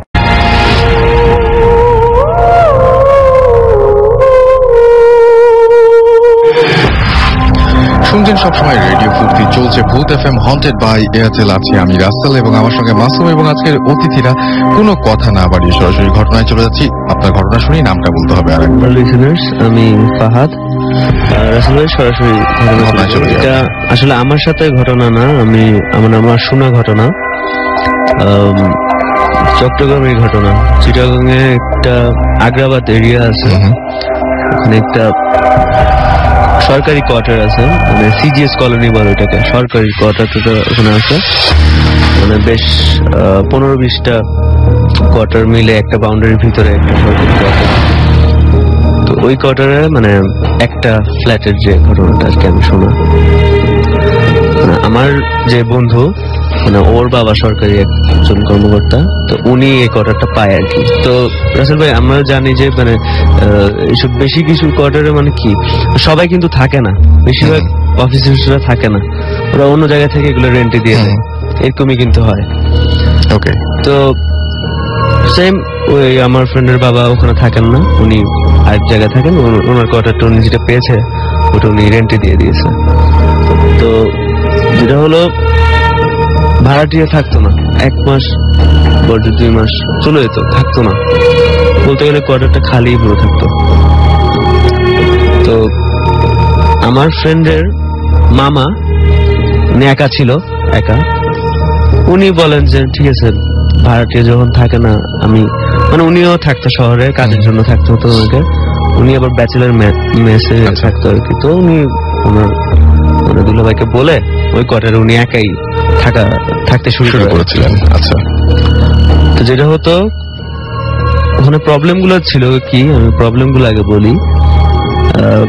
মামাটা যে রুমে থাকতো ওই রুম ছাড়া বাকি রুম গুলো, আরেকটা বেডরুম আছে, ডাইনিং, কিচেন আর ব্যালকনি, এইসব। ওনার রুম ছাড়া অন্য রুমে কোনো লাইট, বাল্ব, লাইট থাকতো না, মানে ঠিক থাকতো না, ফিউজ হয়ে যেত, থাকতোই না। মানে এই লাগাইছে, একদিন পরে ফিউজ হবে, বা এখনই অফ করে আরেক রুম গেল, আসলো, অন করলো, নাই, এই অবস্থা। আর উনি যে রুমে থাকতো ওই রুমে হতো কি, লাইট থাকতো, লাইট ফিউজ হতো না, কিন্তু মনে করেন 100 ওয়াটি লাইট দিছে, চলতো 20 ওয়াটি হালকা আলো, হালকা ডিম, মানে কোন রকম। আবার কিন্তু টুপিন যেগুলো আছে মানে পুরো বাড়ির, ওগুলা ঠিকভাবে কাজ করতো। উনি আলোর সমস্যা। ওকে, ইভেন উনি কিন্তু ডাইনিং রুমে ফ্রিজও রেখেছিল, ফ্রিজ চলতেছে, টুপিন সাপোর্ট দিতেছে ভালো, ওগুলো প্রবলেম নেই। এটার জন্য কয়েকবার ইলেকট্রিশিয়ান আনছে, দেখাইছে যে ভোল্টেজের কোনো প্রবলেম হতে পারে কিনা, চেক করাতে আনছে, ইলেকট্রিশিয়ানের কোনো প্রবলেম বের করতে পারেনি, খুঁজে পায়নি। মানে ওখানে অন্যান্য ফ্ল্যাটের সব ফ্ল্যাটে ঠিক আছে, ওনার ফ্ল্যাটে যে প্রবলেমটা বের করতে পারেন, উনিও কেয়ার করতো না, একা থাকতো, উনি একটু বেশি পাত্তা দিত না, ফ্যান ট্যান সব ঠিকঠাক ভাবে চলতো। তো যেটা মানে উনি ওখানে হতো যে উনি রাতে যখন মানে ওনার রুম থাকতো, দরজা লক করে, ড্রয়িং রুম থেকে নুপুরের আওয়াজ, মেয়ের হাসির আওয়াজ, এগুলো পেত উনি রাতে বেলা। তো উনি থাকতে থাকতে এগুলো ইনভিজিবল, মানে এগুলো শুনতো উনি। হ্যাঁ, এরকম কিছু মানে এরকম র্যান্ডম হতো ঘটনাগুলো, কিন্তু যেটা বেশি ভিজিবল ঘটনা যেটা হয়, যেটা বেশি ভয়ঙ্কর, ওইটা আমি বলতেছি। একদিন আমার ফ্রেন্ড সুমন, ওর মামার সাথে থাকতে যায়, ওই বাসায় থাকতে যায়। তো রাতে থাকে, ওরা তো গল্প করতেছে ওনার মামার রুমেই, দুজন, আমার ফ্রেন্ড আর ওর মামা রুমেই গল্প করতেছে। করতে করতে মানে ওর মামার একটা মানে সম্পর্ক ছিল, একটা ফ্রেন্ড ছিল, মানে একটা ফ্রেন্ডকে নিয়ে কথা বলতেছে, মানে মামার ফ্রেন্ড, মেয়ে ফ্রেন্ড। তো ওকে নিয়ে কথা বলতেছে ওরা রুমের কারণে। কথা বলতেছে এই সময় মানে ফ্রিজ থেকে পানি আনতে হবে। তো সুমন উঠলো মানে রুম থেকে বের হয়ে ডাইনিং রুমে যে ফ্রিজটা আছে ওইটা খুলে জাস্ট ঠান্ডা পানির বোতলটা নিয়ে আসবে, এটাই। তো ওরা যখন মানে তখন বাজে রাত 1:30 2টা, আমার ফ্রেন্ড যখন উঠলো রুম থেকে বের হলো, বের হয়ে যে সে যেটা দেখলো ওইটা মানে ও যখন বলছে রাসেল ভাই আমি শুনে মানে আমার লোম টোম তখন দাঁড়ায় গেছে। ও যখন রুম থেকে বের হয় পানি নেওয়ার জন্য, ডাইনিং রুমে সে দেখে যে ওরা এতক্ষণ রুমে যে মেয়েটাকে নিয়ে কথা বলছিল, যিনি যাকে নিয়ে কথা হচ্ছিল, উনি ডাইনিং রুমে চেয়ারে বসে আছে, শাড়ি পরা, কপালে বড় বড় টিপ, লাল শাড়ি পরা, ডাইনিং রুমে বসে আছে। রাত 3টা বাজে। আচ্ছা, ওই ফ্ল্যাটে। আমার ফ্রেন্ডটা দেখে ও ভয়ের লেভেল থেকে আরো বেশি উপরে চলে যাওয়ার কারণে ও কিছুই বললো না, পানি নিয়েও সুন্দর করে চলে আসলো রুমে। আচ্ছা, এতই ভয় পাইছে যে ফেইন্টও হয়নি ওখানে, এতই ভয় পাইছে। চিৎকার দেনে কিছু না, নর্মালি ফ্রিজ থেকে পানিটা দেখতেছে বসা, রুমে চলে আসে। এবং ওই বাসার মানে সমস্যা তো আগে থেকে ছিল, এটা মানে এটা হচ্ছে সমস্যা শেষ আর কি। হ্যাঁ, ওকে। তারপর যেটা একদম মানে রিসেন্টলি, তাই কিছুদিন আগে হচ্ছে, তো রুমে এসে মামাকে বলে যে যিনি আপু তো ডাইনিং রুমে বসে আছে। মা বলে কি বলস তুই, আপনি দেখেন আমি যাবো না। মামা যায়, মামা গিয়ে দেখে যে আসলেই এখন চেয়ারে না, ডাইনিং টেবিলের উপর বসে আছে। আচ্ছা, এবার চুল ওলটপালট, চুল পুরো ওলটপালট, চোখ বড় বড় করে মামার দিকে রাগের চোখে তাকিয়ে আছে ওই আপুটা। মামা আর থাকতে পারে না, মামা ওখানে ফেইন্ট হয়ে যায়। পরে আমার ফ্রেন্ডটা পানি টানি দিয়ে কোন রকম মানে ওনাকে জ্ঞান ফিরানোর পর ওনারা ডিসকাস করেন যে কি হলো। তো পরে মানে যেটা ওরা ব্যাখ্যা বের করছে যে ওই বাসায় কোনো খারাপ জিনিস আছে, যেটা ওনার মানে ওই মেয়েটার রূপ ধরে মানে অন্যদের ভয় লাগানোর জন্য হয়তো ওনারা ডিসকাস করতেছিল এই কিছুক্ষণ আগে, কিন্তু রুমের মধ্যে ভিতরে মানে এটাই। ওকে, থ্যাংক ইউ। আমার যেটা মনে হয় যে আজকে রাত্রেবেলা অনেকে যারা হচ্ছে পানি খেতে উঠতে চাইবেন বা রাত্রেবেলা হঠাৎ এই যে ভূত এফএম শুনতে যাদের পিপাসা লাগছে, তারা খুব সাবধানে থাকবেন যে যাকে নিয়ে আজকে আলোচনা করেছেন হঠাৎ করে দেখতে পারেন সে এসে উপস্থিত হয়ে যেতে পারে। দেখা যাবে যে আপনার সবচাইতে অপছন্দের মানুষ বা সবচাইতে পছন্দের শিক্ষকও দেখা যাবে যে এরকম হতে পারে যে হয়তো বেত হাতে নিয়ে বসে আছে বা এরকম ঘটনা ঘটলে কিন্তু খুব ভয়ঙ্কর। আসলে মানে সত্যি কথা যে রাতের বেলায় পানি খেতে উঠে বা বাথরুমে গিয়ে আপনি যদি হঠাৎ করে কোনো দৃশ্য দেখে ফেলেন এবং ভয়াবহ কোনো দৃশ্য দেখে ফেলেন, আয়না যদি কোনো একটা শ্যাডো দেখেন যে পেছনে কেউ দাঁড়িয়ে আছে আপনার ঠিক পেছনে, মুখে পানি দিয়ে যখন তাকালেন আয়নার দিকে তখন দেখলেন যে আপনার পেছনে কেউ দাঁড়িয়ে আছে, বা আপনি হাত মানে জাস্ট কাজ শেষ করলেন মুখ ধোয়ার কাজটা, দেখলেন যে কেউ একজন আপনার দিকে টাওয়েল এগিয়ে দিল, মানে যার ওখানে থাকারই কথা ছিল না, বা টাওয়েল দিয়ে মুখ মোছার পরে আবার দেখলেন যে সামনে সবকিছু অন্ধকার হয়ে গেছে, লোডশেডিং চলছে এবং তার মাঝখানে আপনি উদ্ভট কিছু দেখে ফেললেন, তাহলে কিন্তু খুব ভয়াবহ ঘটনা ঘটবে। আমি যেরকম এরকম এক্সপেরিয়েন্সের সম্মুখে আমার আছে এরকম এক্সপেরিয়েন্স, সেই জন্যই বলছি যে আমি শুনছি যে জেনারেটরের শব্দ, ইলেকট্রিসিটি চলে গেছে, পরে শুনছি যে না এরকম সেরকম কোনো ঘটনাই ঘটে নাই। আসলে রাতের বেলায় সবকিছু ঠিক আছে, শুধু আমার ঘরটায় আলো নাই, এরকম কিন্তু ঘটনা ঘটতেই পারে, আপনার সাথেও ঘটতে পারে, সুতরাং একটু সাবধান থাকতে হবে। কিন্তু হাতে সময় খুব কম, আমাদের আরো একজন গেস্ট রয়েছেন, তার কাছে একটু ঘটনাটা শুনে ফেলে একটা ছোট্ট ঘটনা দিয়ে শেষ করবেন 2-3 মিনিটের মধ্যে। Hello everyone, Sifan again. আমি এখন সরাসরি মানে আমার বাসায় মহাখালীতে যে ঘটনাটা, ওই বাসার ঘটনায় চলে যাবো। আমার এই বাসায় মোটামুটি অনেকগুলি ঘটনাই আছে। ফার্স্ট শুরু হয়েছে আমার একটা ফ্রেন্ড শিপনকে দিয়ে। আমরা 3 জন থাকি আমাদের বাসায়, আমি, শিপন, আমার একটা কাজিন। তো শিপনের যে ঘটনাটা সেটা হচ্ছে যে রাত 2:30-3টা বাজে, তো সে ঘুমাচ্ছে, আমরাও তখন মোটামুটি আধা ঘন্টা হয়েছে ঘুমাইছি। তো ওই সময় হঠাৎ করে শিপন আমাদেরকে ডাক দিল, তো আমরা গেলাম ওর কাছে, তো গিয়ে জিজ্ঞেস করলাম যে কি সমস্যা কি। ও জাস্ট যেটা বললো, ও বললো যে ঘুমাচ্ছে, এমন সময় মুখের মধ্যে জাস্ট একটা ছিটা পড়ছে। হ্যাঁ, তো ও কপালে হাত দিয়ে জাস্ট টান দিয়ে দেখেছে হাতের মধ্যে লাল কালারের একটু ব্লাড, জাস্ট একটু ব্লাড। তো ওই ব্লাডটা ওর মানে ও একদম টোটালি ওকে, মানে কোনো ইনজুরি নাই, কিছুই নাই, কোনো ব্যথা ট্যাথা কোনো কিচ্ছু নাই। কিছু নেই, জাস্ট এক ফোঁটা ব্লাড ছিল। ওই ব্লাডটাই আমাদেরকে জাস্ট দেখালো যে এইটুকুই জাস্ট। আমি মানে তারপর আমরা জানালা খুলে দেখলাম পিছে যেই জানলাটা ছিল আরেকটা ফ্ল্যাটে সেটাও বন্ধ, তারপর আমাদের জানালা লাগানো ছিল। সো এটা যে মানে আসার কোনো ওয়ে ছিল না, ইভেন ও যেখানে শুইছে এর উপর থেকে পড়ার কোনো ওয়ে নেই। সো কোথ থেকে আসলে এই ব্লাডটা আমরা আসলে মানে বলতে পারি না, আইডেন্টিফাই মানে একদম করতে পারে না যে কোথা থেকে আসছে এটা। এবং কোনো ধরনের কোনো পেইন বা তার কেটে গেছে এরকম কিছু না, জাস্ট এক ফোঁটা ব্লাড। এক ফোঁটা ব্লাড। এরকম না তো যে মশা টশা পড়ছিল বা এরকম? মশা বসলে তো মানে জাস্ট ছিটা পড়তো না, ওর ঘুমটা ভাঙছে কিন্তু জাস্ট ছিটা পড়ে ভেঙেছে। ওকে, আমরা বেশ কিছু এসএমএস রয়েছে, আমরা এসএমএস পড়ে ফেলতে চাচ্ছি। ইমতিয়াজ আমাদের এসএমএস করেছেন সিলেট থেকে, এই মাত্র তিনি জয়েন করেন আমাদের সাথে। ময়মনসিং থেকে আমাদের সাথে জয়েন করেছেন, বলছেন যে আমরা সবাই মিলে, ময়মনসিং লিখেই তারপরে এসএমএস শুরু করেছেন, নাম লেখেননি। আমরা সবাই মিলে ভূত এফএম শুনছি, আমরা কখনো এরকম টাইপের একটা এসএমএস করেছেন আর কি। আমাদেরকে সামি এসএমএস করেছেন, হাই রাসেল কেমন আছেন? আমি সবসময় ভালো থাকি, সবসময় ভালোর দলে। এবং তিনি লিখেছেন যে আজকের গল্পগুলো খুব বেশ ইন্টারেস্টিং অ্যান্ড আমারও কিছু ঘটনা আছে and I want to share those. Okay, আপনি আমাদের ইমেল করুন। আমাদের ইমেল অ্যাড্রেসটি হচ্ছে bhutfm@radiofurti.fm, bhutfm@radioforti.fm।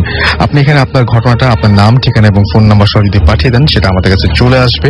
এবং আপনার ঘটনা যদি ভালো হয় ডেফিনেটলি আমরা আপনাকে কল করে এখানে ইনভাইট করব। আমাদেরকে এছাড়াও শাওন এবং তামান্না এসএমএস করেছেন হরিয়ান রাজশাহী থেকে। এছাড়াও আমাদের এসএমএস করেছেন তাহিন, আমাদেরকে জুরিন এসএমএস করেছেন। এছাড়াও আমাদেরকে এসএমএস করেছেন অ্যাঞ্জেল শিলা আবারও। এছাড়াও দেখতে পাচ্ছি আমাদেরকে এসএমএস করেছেন সৌরভ, আবির এবং র্যাম্বো ধানমন্ডি থেকে। এছাড়াও আমাদেরকে ওয়ামিকা এসএমএস করেছেন এবং তিনি বলছেন যে ভূত এফএম এর মেল আইডিটি বলতে পারবে? আমি একটু আগে বলেছি, আরো একবার বলে দিচ্ছি, কারণ আমরা চাই যে আপনাদের ঘটনাগুলো বেশি বেশি করে আসুক। bhutfm@radiofurti.fm। আমাদেরকে এসএমএস করেছেন ড্রিম বয় নারিন্দা থেকে। রাসেল ভাই, আমি আমার ফ্রেন্ড রাকিব, মান্তাসা, মাইশা, আমরা সবাই আপনাকে একসাথে শুনছি। এছাড়াও আমাদেরকে রিয়াদ এসএমএস করেছেন। এছাড়াও রূপা এসএমএস করেছেন ময়মনসিং থেকে। ভূত এফএম টিভিতে কবে হবে? ভূত এফএম টিভিতে হবে না, কিন্তু টিভিতে হবে ভৌতিস্ট। অনিক আজিমপুর থেকে আমাদের এসএমএস করেছেন। সুমাইয়া আমাদের এসএমএস করেছেন এবং আমাদেরকে এসএমএস করেছেন সোনালী।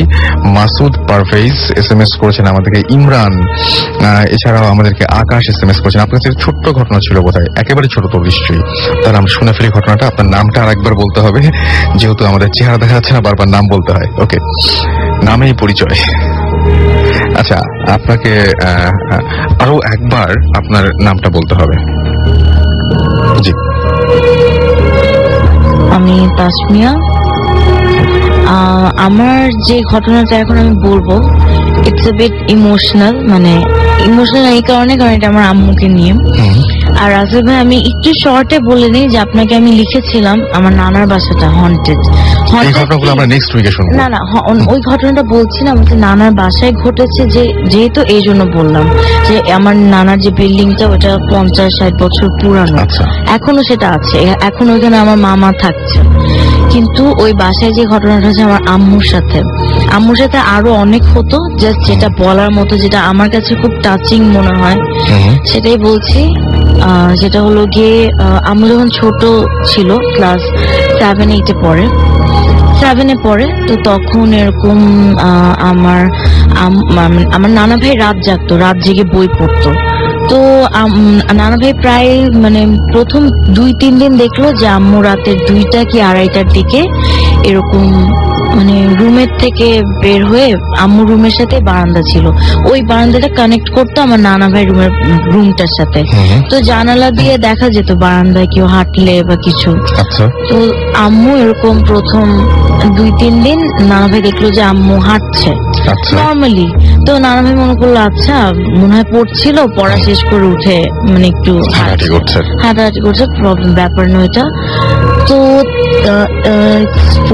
ফোর্থ ডেতে যা হলো সেটা হলো কি যে নানা ভাই আবার দেখলো যে আম্মু হাঁটছে নর্মাল তাকিয়ে, কিন্তু তাকিয়ে হাঁটছে হাঁটছে একটা কোনায় গিয়ে, কোনাটাও আমার নানা ভাই রুম থেকে দেখা যায় না, কিন্তু আমার নানা ভাই বললো যে ব্যাপার কি, উনি নিশ্চয়ই কোনো ব্যাপার আপসেট।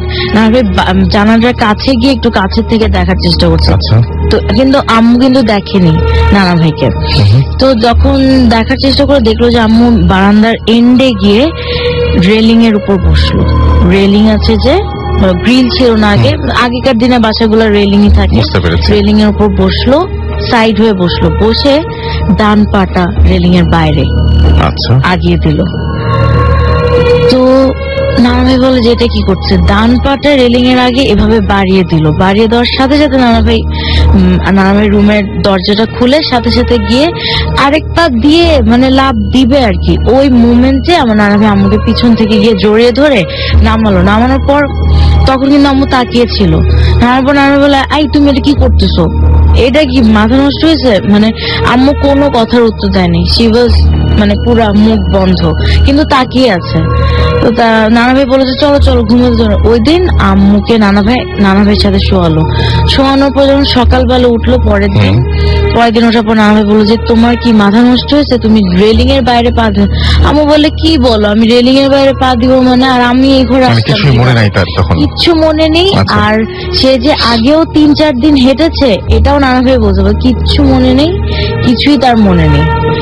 সেটা হলো গিয়ে তাকে মানে নিশি ধরেছিল। আচ্ছা।